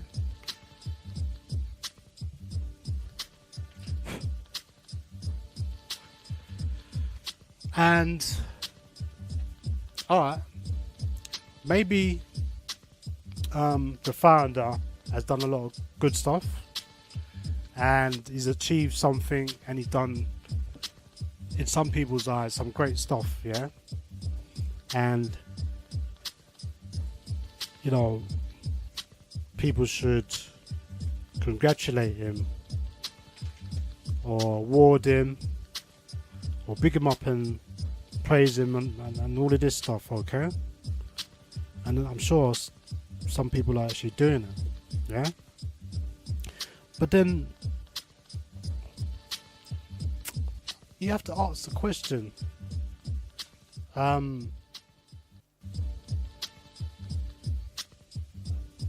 why do we glorify our leaders anyway? Why do we do it? Why do we glorify our leaders? Huh? Don't we think that we have to really question whether something's credible or not? Or do you just think that we should just accept whatever's going on out there? And even if it's wrong, right, and there's things that's wrong with it, that we should just go along with it. Now, I've got loads of information, yeah? I'm just looking at the time, see how much I can go through, yeah? Because, like I said, I'm going to carry this through till the following Sunday, yeah? And I'll be more than ready to talk about it, yeah? But I know this subject is not a subject that some people don't want to talk about in an objective manner, because obviously it's going to affect their business, yeah? This is what's happening in some of our community, right? We've got people that's going to try and defend it and protect it, just like any religion. Now, I used to talk a lot of stuff to do with religion some time ago, yeah? I don't think that we should be involved in any of these religions based on historical facts that we never had a religion as a group of people, as a nation of people as a whole, yeah? and that all religions that come from these books, who are based in their foundation based on these Bibles or these Bibles or Helus Biblos, okay, you know, whether it's the Holy Bible or the Quran or the Torah, and all these different religious books that no black person wrote or had anything to do with, yeah. And I understand that a lot of people say, well, you know, Sayshara, if you take away these religions from us, well, what we're gonna have? What's gonna take place? Why? You know what I'm saying? There's this mindset with our people, okay, that we think that we need to follow something. We need to follow some religious doctrine or some spiritual doctrine, because between spirituality and religion, I'll be honest with you, what's the difference? You know what I'm saying? I don't see what the difference is, because to me, we're still not progressing.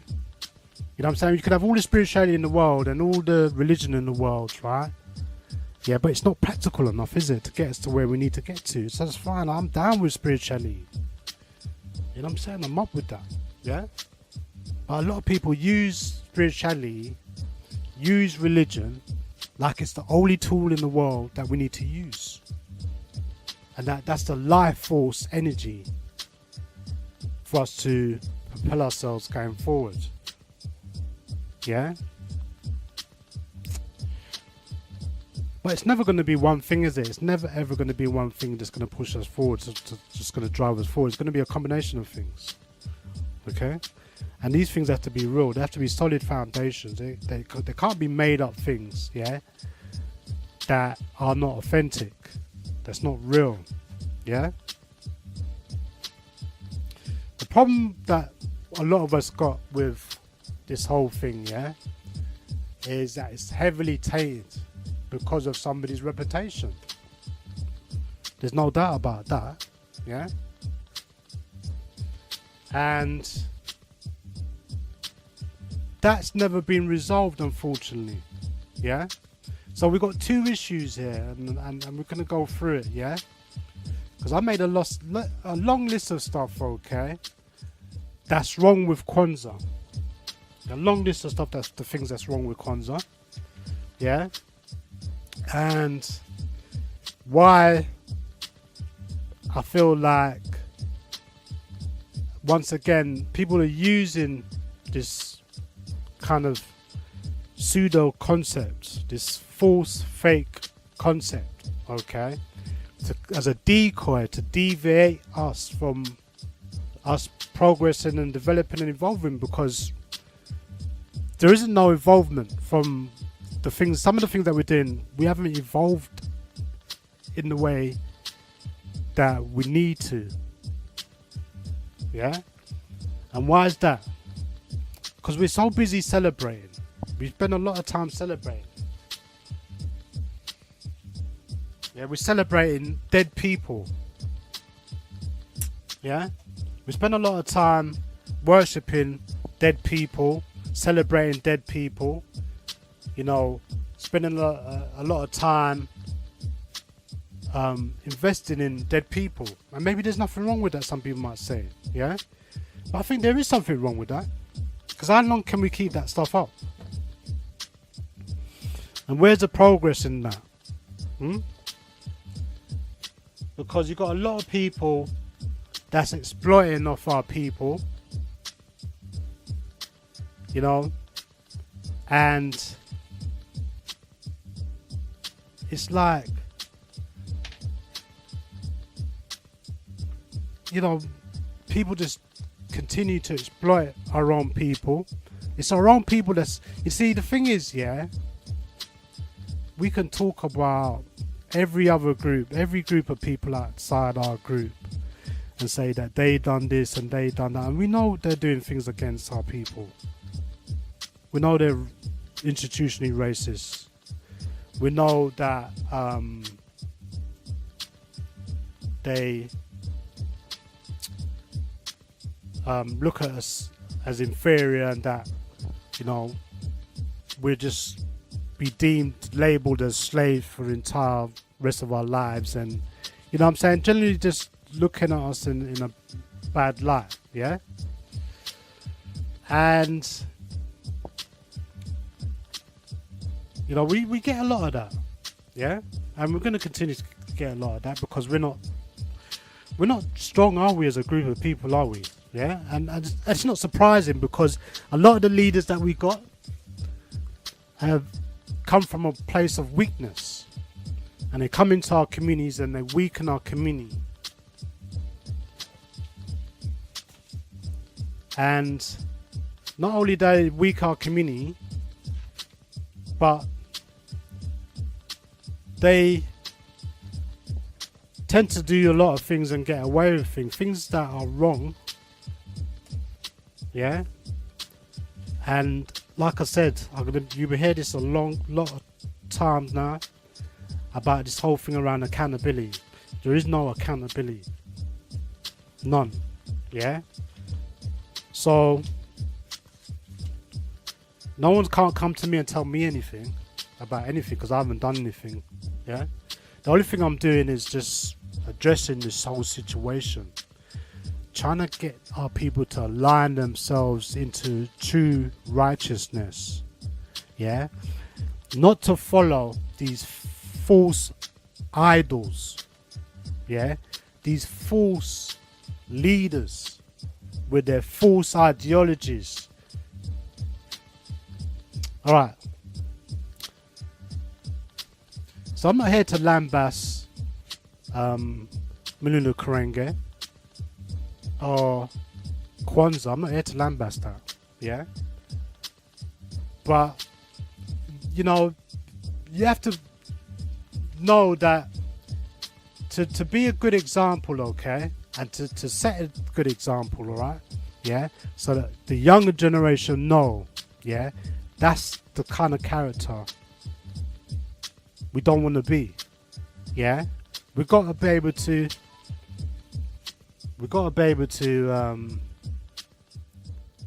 hold people accountable. You know what I'm saying? Whether they like it or not. It's not about waiting for somebody to say something or wait till they're dead then start talking about them. Now the time is now. Yeah? The time is now to expose people for what they are. You know what I'm saying? And be brave and courageous about it. It's as simple a thing as that, yeah? Because I'm not going to defend or protect some low life. You know what I'm saying? That's supposed to be righteous. Claim to be righteous. You know what I'm saying? And meant to be treating his people righteously. Yeah? Now, out of all the leaders that I've come across, okay? This one I find abhorrent, to say the least. I've got nothing good to say about Maulana Karenga. I don't care how many books he's write, yeah, or how many awards he gets, how much money he's got, how much status he's got, and all of this stuff. We're dealing with principles here. Can you imagine? We're dealing with principles. We're dealing with moral ethics and, you know, integrity. You know, good standing. You know what I'm saying? But it looks like morals got thrown out the window some time ago because I don't see any moral ethics or integrity around here. Yeah? Seems like to me anybody can say anything and do anything. Bob's your uncle, isn't it? Yeah? And people love to criticize other people, but they fail to criticize themselves and have a hard look in the mirror and a reflection of themselves and what they're saying and what they're doing. Only time can heal, yeah? But if people don't want to heal, or if people don't want to atone themselves, or if people don't want to acknowledge the wrongs that they've done, yeah, if they want to just keep it to themselves or pretend or hide, yeah, you have to question that person. You have to judge that person accordingly. Right? Now, I got so much information, it's overwhelming. Yeah, so much information. Yeah. When I first looked into this whole thing to do with black leadership, okay, I didn't know what I was going to be looking at. I never had no idea where I was going with this. I never had no idea. I didn't know where I was going with this, yeah. But I knew I had to go there, innit? And when I went there, and I started looking at things going back as far as the days of the Harlem Renaissance, the times of the Marcus Garvey's UNIA movement, I've done some soul searching. I really went into looking at black leadership because I saw something there, didn't I? So I said, let me look into that. So when I looked into black leadership,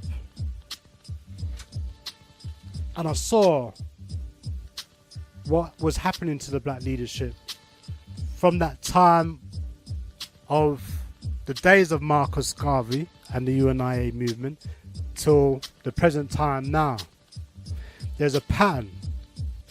There's an obvious pattern that is quite apparent, and I realized, okay, that I had a lot to learn. I still had a lot to learn to develop my thinking, yeah, to understanding what black leadership was.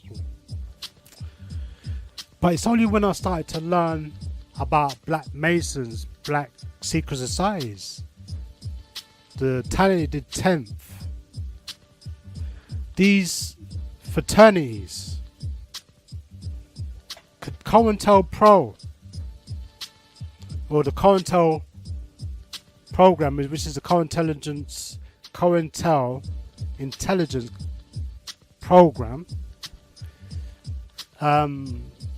that I started to dig more and more into things.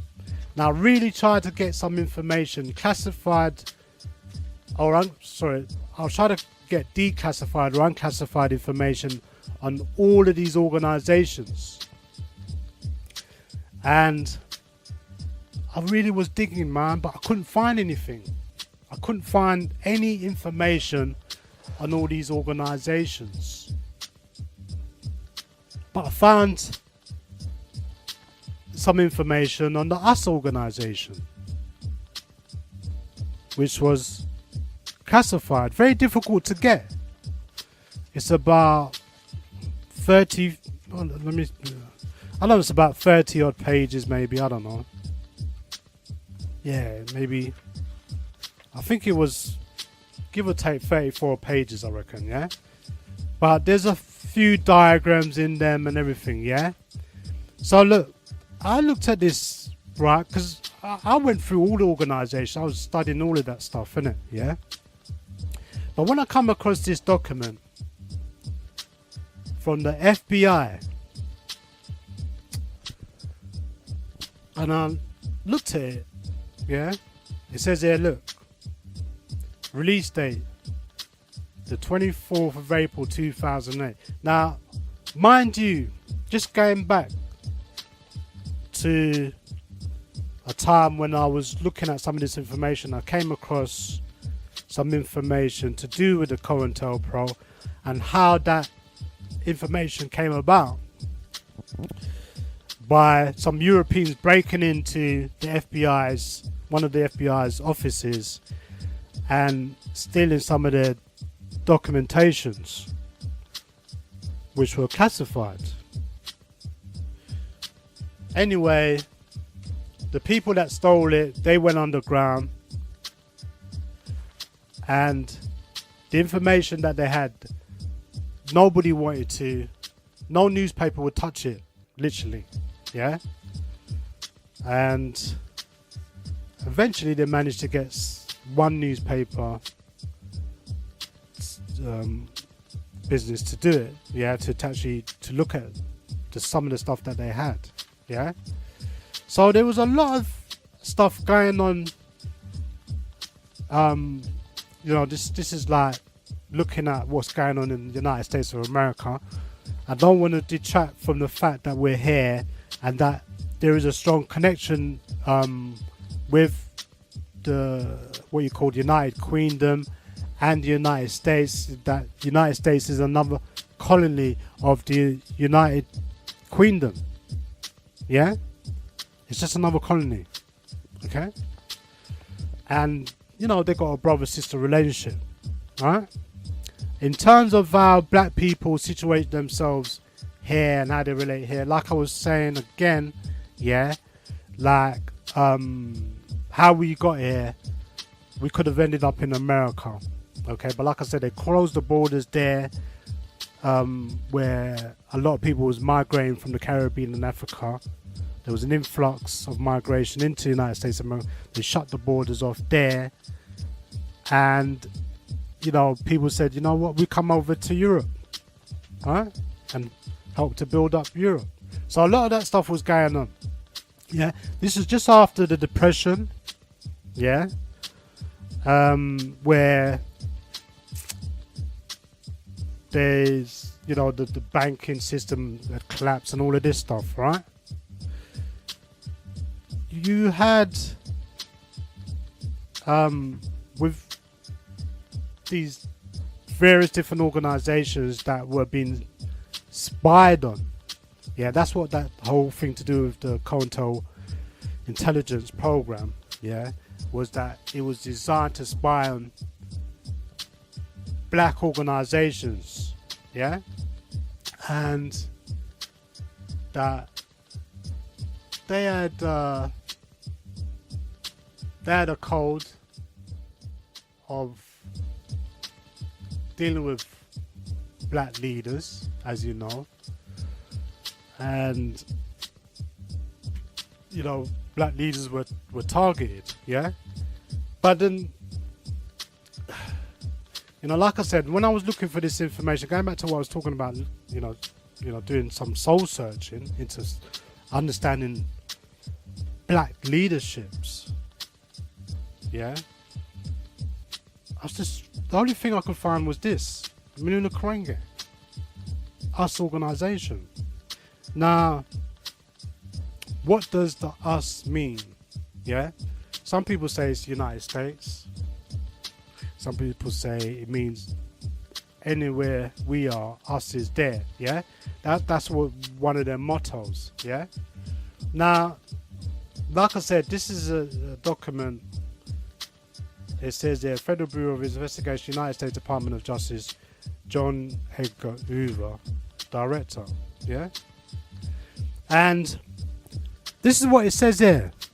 Yeah. Now, I understand that.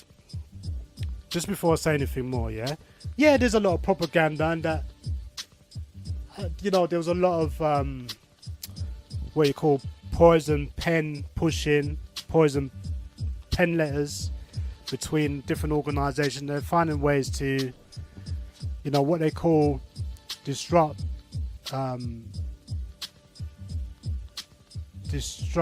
the organisations, destroy them, yeah, and neutralise them. There's a lot of things going on why they don't want organisations to grow and develop, yeah, in the United States of America, right?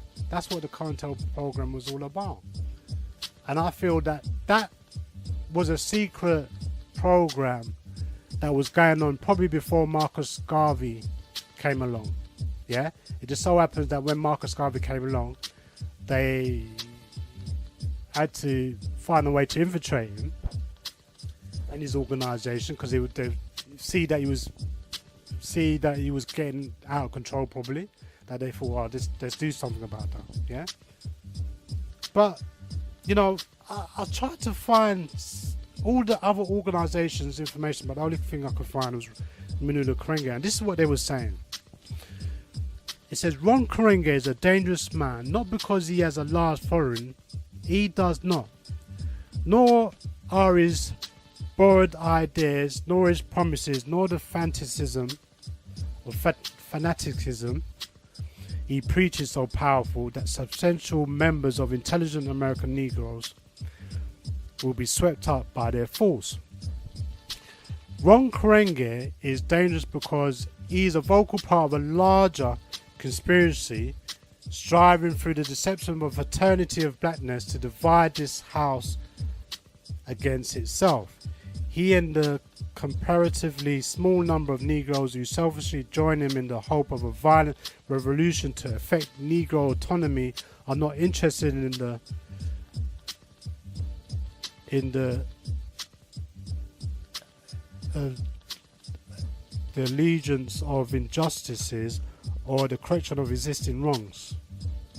No, sorry, they're not interested in alleviating, or they're not interested in the alleviation of injustices or the correction of existing wrongs.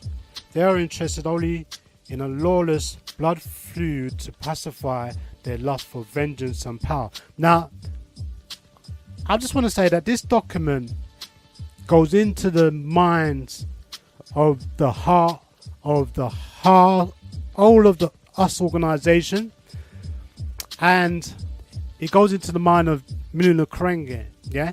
Now, I'm not just saying this is what there's that this everything is what they're saying is a fact. I'm just saying this is their document of how they reported on,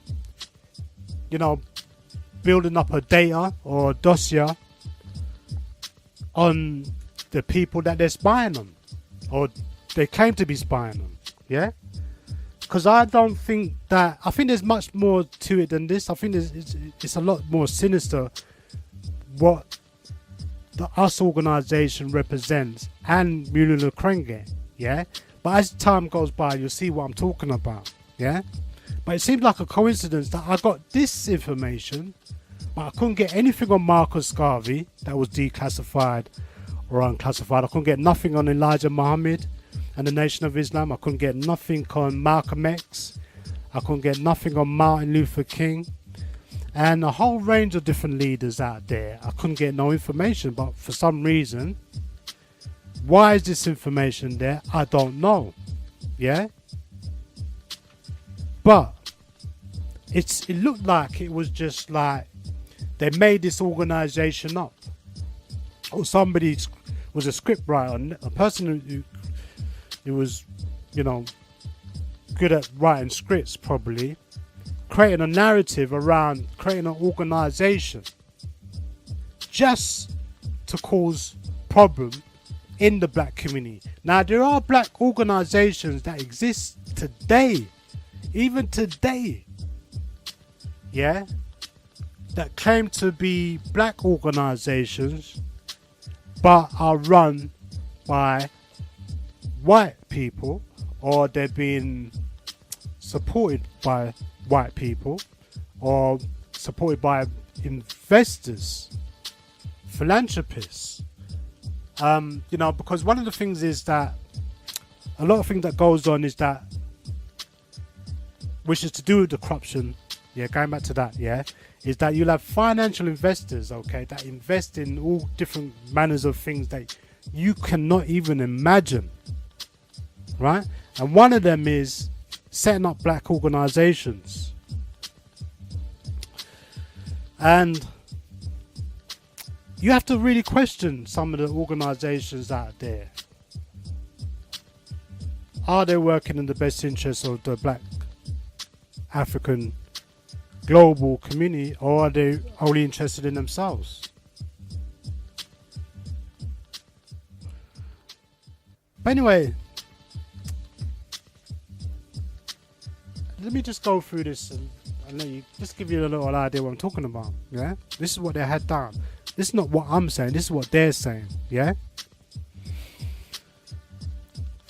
In the midst of the racial tension that finally boiled over in the Watts area of Los Angeles, California, in the summer of 1965, there arose a black nationalist organization called US, founded by Maulana Karenga in July 1965. US was formed initially, according to Karenga, to seek a frame of reference from which American Negroes could derive pride in their race and confidence in ability to assume a rightful, respectable place in 20th century United States society. The group purportedly held no penance for violence, and sought solely to spread its ideas in black communities throughout the country. Karenga's true militancy became increasingly evident, however, and the tenor of his remarks began to reflect his real position as a black racist, calling for nothing less than Negro autonomy. So let me stop there.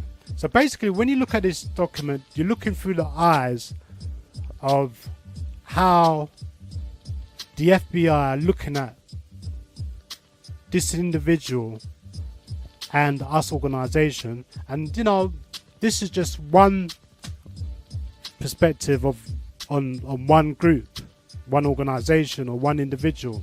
So there's many more out there, yeah. So but this gives you an insight, gives you a great understanding of the psyche of the mind, of how they're reviewing you, or how they're spying on you, yeah, how they're taking notes on you, yeah. But there again, I don't know, yeah. This could be perfect fit for them to create an organization, to give this organization that type of persona, yeah.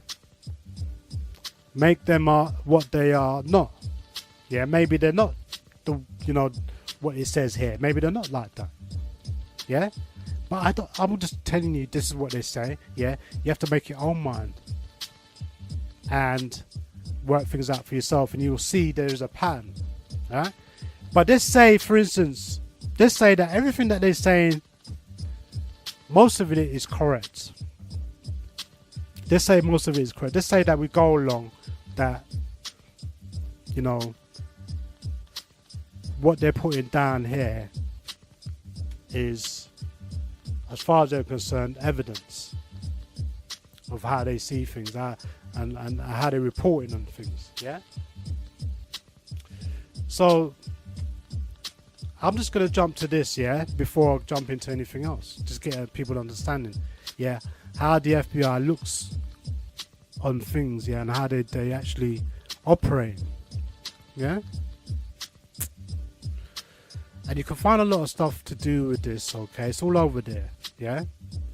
It's all over the place, yeah? And people are going to say all kinds of things to deflect this, okay? The reality is, alright, the information's out there, yeah? If you want to stay back in the 60s with your 60 mindset, go ahead and knock yourself out. Right now, yeah, the information is pouring out and it's exposing people. Why? Because those people done their wrongs in the past, yeah, or done whatever they did, yeah, and thought, well, you know what, no one ain't gonna know about it. Nah, it's not like that no more, yeah, it's not like that no more, yeah. So a lot of people might be saying, well, Sayshara, that was then, this is now, yeah, but the things that happened then is relevant to what's happening now, why we're not going forward, yeah. Why we're not progressing? Alright? So the whole thing will give you an idea of what's actually taking place. It says, according to Karenga, continue this, yeah?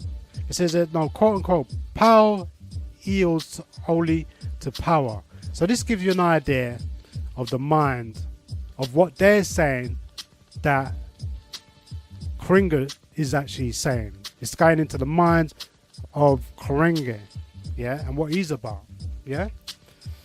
Anyway, it says, according to Karenga, power yields only to power. Karenga said during an interview for an article published in the Saturday Evening Post, July 1966. According to Karenga, known to his followers as the Blackest Panther, the name of his organization represents the personal pronoun us, and is not an abbreviation of any words or theme. The articles of incorporation which were filed September the 14th, 1966 with the state of California indicate that US is a non-profit organization maintaining offices at 8211 South Broadway, Los Angeles, California. The The actual name of the group is recorded as Us Incorporated. Maulana of Us.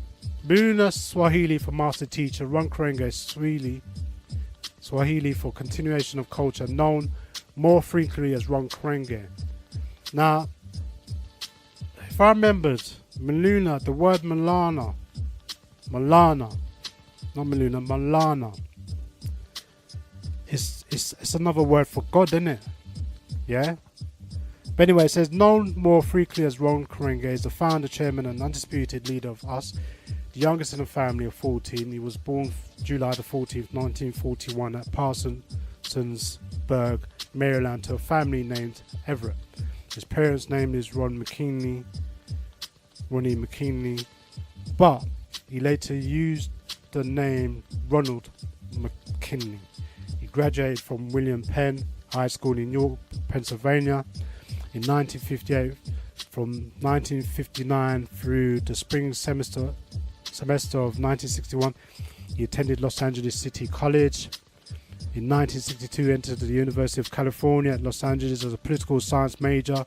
He was graduated with honors, receiving a Bachelor of Arts degree in July 1963. On September 11th, 1964, the same university conferred upon him a master's degree in political science. It is reported that he took many courses relating to African culture and languages, becoming fluent in Swahili, Zulu, and Egyptian Arabic. In addition to French and English, Karenga allegedly has strong ambition to obtain a doctorate in African languages from Howard University in Washington, D.C. Karenga was employed as a clerk for the Los Angeles County Department of Public Social Services from November 1961 until October 1965, when he assumed the duties of a social worker. He held this position until July 1966, when he resigned because of opportunities elsewhere. From January to August 1962, Karenga, using the name Ron Everett, wrote a regular column captioned Notes of a Nationalist from the Herald Dispatch, a weekly Los Angeles newspaper aimed primarily at the Negro community. He also serves as a teacher in the Los Angeles school system from September 1964 to July 1967. During this period, he taught Swahili in adult night classes at a local high school. During the summer of 1967, Karenga was on the Offices of Economic Opportunity payroll as a $900 a month training director for a summer crash program called the Social Action Training Program.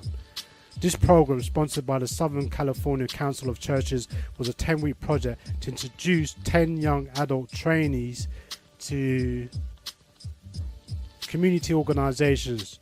Only 2 training classes were known to have been held, and during one of these, Karenga lectured on the Quotable Karenga, a guidebook similar in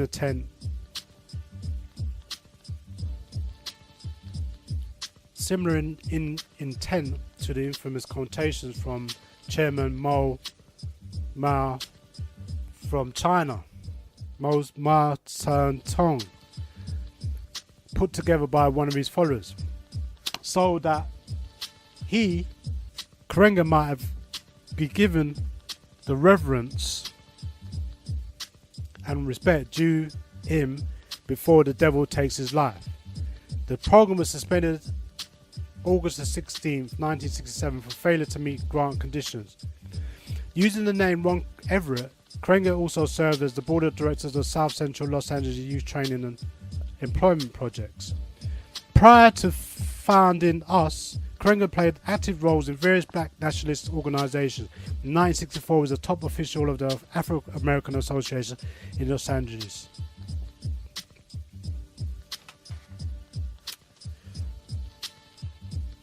At the present time, Us is a vehicle through which this Negro demagogue with a messianic complex can satisfy his dictatorial appetite, gain notoriety, knit together the reckless, radical element in the Black Power movement, further polarize blacks and whites, and sell his plans for a Negro revolution by the early 1970s. On several occasions, Karenga has mentioned the merging of militant black nationalist groups to effect this revolt.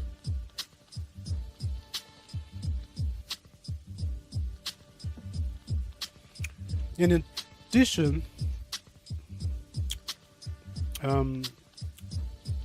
to significant that the US is active in amalgamation of such groups on the West Coast called the Black Congress, and that members of us are found in other Negro groups in that area. From the 2nd to the 3rd of March 1968. The first Black Youth Conference, sponsored by the San Diego Black Youth Committee, was held in San Diego, California. This committee, composed of representatives of Negro youth groups on area college and university campus. Youth in a Nation Becoming was the theme of the conference. And there's a blank there, by individuals using Swahili names. It says Cole something. Anyway, it says there's a blank there. And by the way, this document, there's parts of it that was redacted. But anyway, it says the Youth in the Nation Becoming was the theme of the conference, okay? By individuals using Swahili names and identified as undoubtedly members of us. A flyer distributed in the San Diego area advertised that the foreign individual would be appearing in person at the conference. Maulana Karenga, US Organization. Jim Garrett, Black Student Union, San Francisco State. Dr. Joseph White, Militant Sociology Professor, Long Beach State. Liu Anchido, Basketball Great, UCLA. Jahid Cook, Los Angeles SNCC. John Floyd, LA Black Panther Party.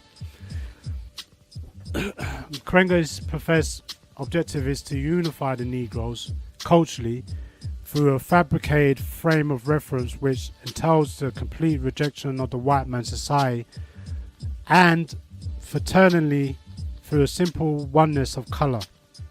The first goal is the creation of a black nation cemented by its blackness, politically powerful and strategically located in the heart of every city throughout the United States.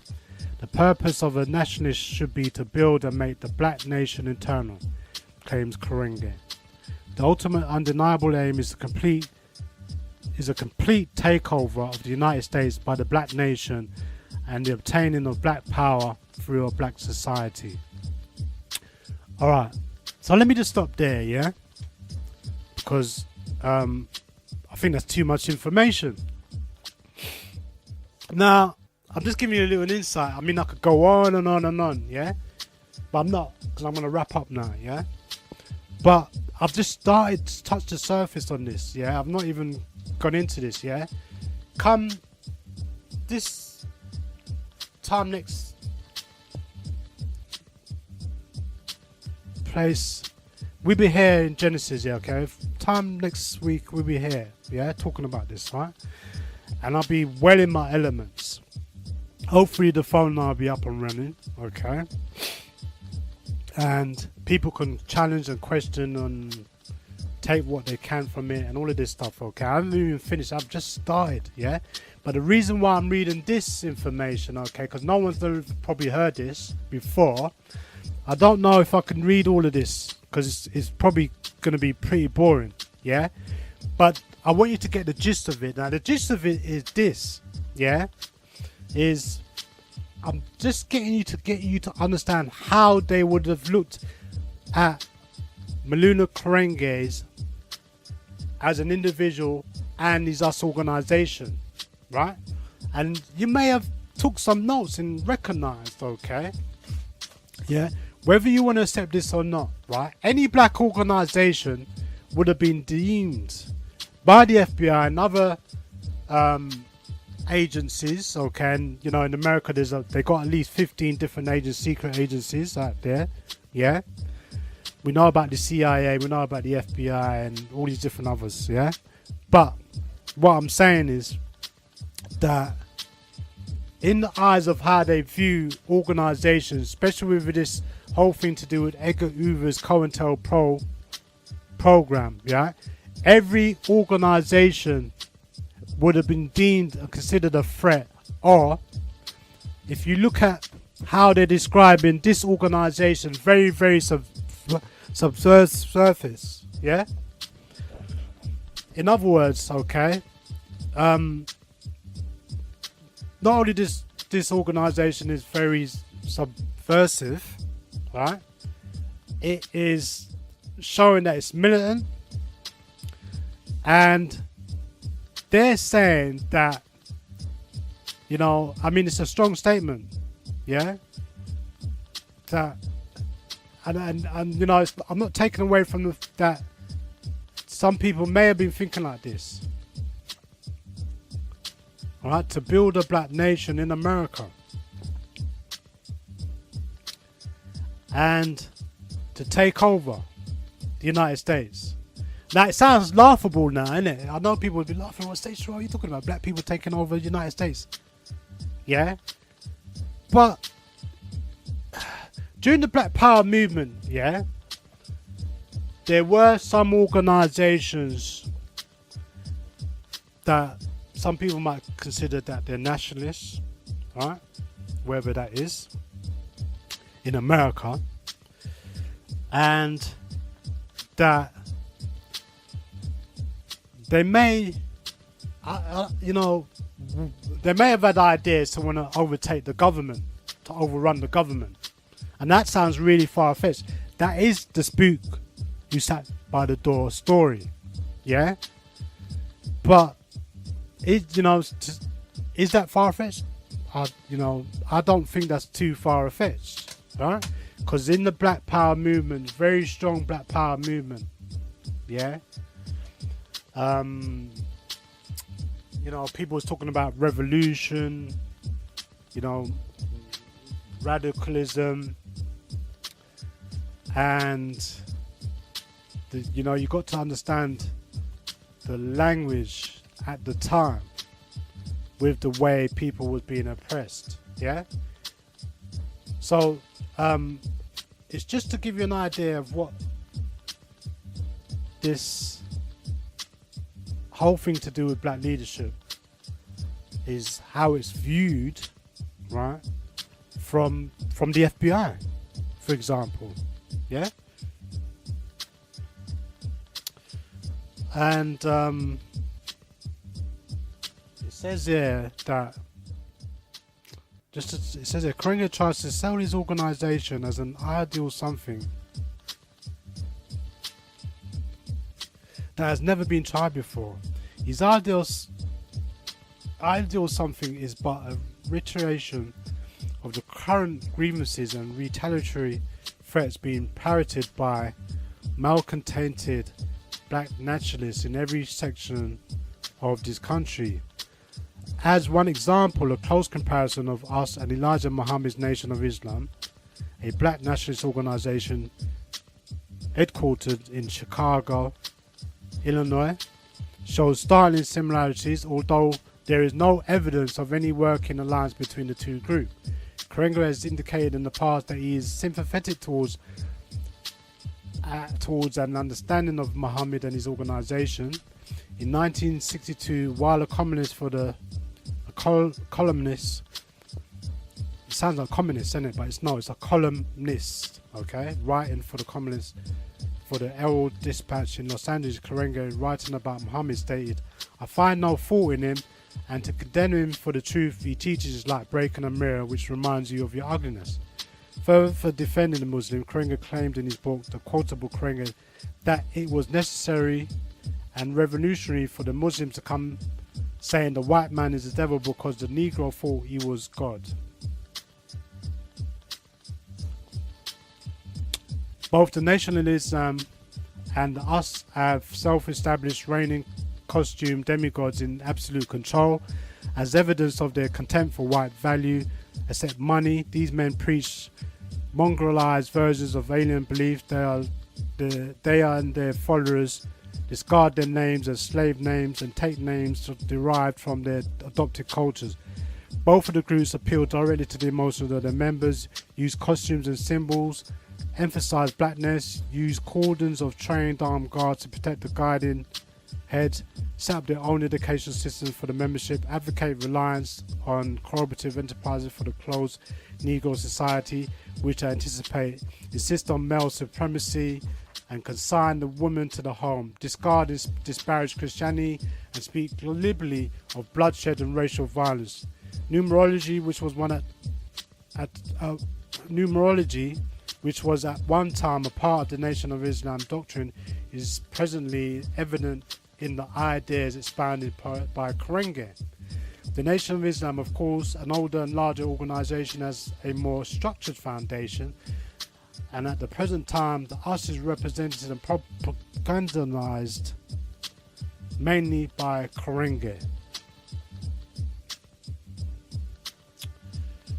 And it says there, no, I'm not going to go into this, but it talks about the lucky seven, yeah, because the lucky seven that he uses, yeah, it's much more different from what you think it is. It says here, look, it says the number 7 is much more significant than what a lot of people think, yeah, but he used it quite often, yeah, before he started this whole thing around Kwanzaa, yeah. He's well aware of it, and you know, as time goes by, probably next week I'll cover it, give you an idea where that is all coming from, yeah. And I'll tell you the truth, I don't know if I'm going to even go through all this in one other program, because I'll probably need another 2 programs, so maybe 3, because just the information is so much, yeah. Anyway, as I was saying last week, that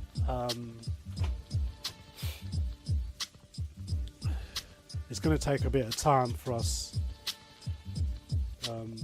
to go through this, and I don't know how much time we'll go, to tell you the truth, yeah, but right now I'm going to be heading out, because the phone line's not up, so you know, the phone lines was around, but I'll probably go on a little bit longer, but it's not happening right now. The phone's not happening, yeah, and I really want to apologise for that, and look forward to next week, because that's going to happen, yeah, somehow we're going to bring that back, yeah. The phone lines will be up and running, and it'll be in a good place, yeah. Alright, so look, I've got just minutes to go, yeah. I've got to go. I think like I don't think I've really even covered anything really, to tell the truth. What I'm going to say is that all those people out there that's tuned in and locked in, just keep your family safe, keep warm, yeah, and I would say that, you know, just look out for each other really, more than anything else, because, you know, I know some people's going to be out there, you know, some of our people out there suffering out there now, yeah, and just, you know, we've got to do our best to keep our people strong, you know what I'm saying? That's the main thing I would imagine, yeah. Alright, so look, you heard some of it, you know, I'm saying I haven't really gone into it, I'll tell you the truth, yeah. I'm just realizing how much information it is, okay? It's just so overwhelmingly, so much information, yeah? And yeah, I'm probably needing some help to go through it, yeah? And I expect people to be able to join me to look at this information once and for all, yeah? Alright.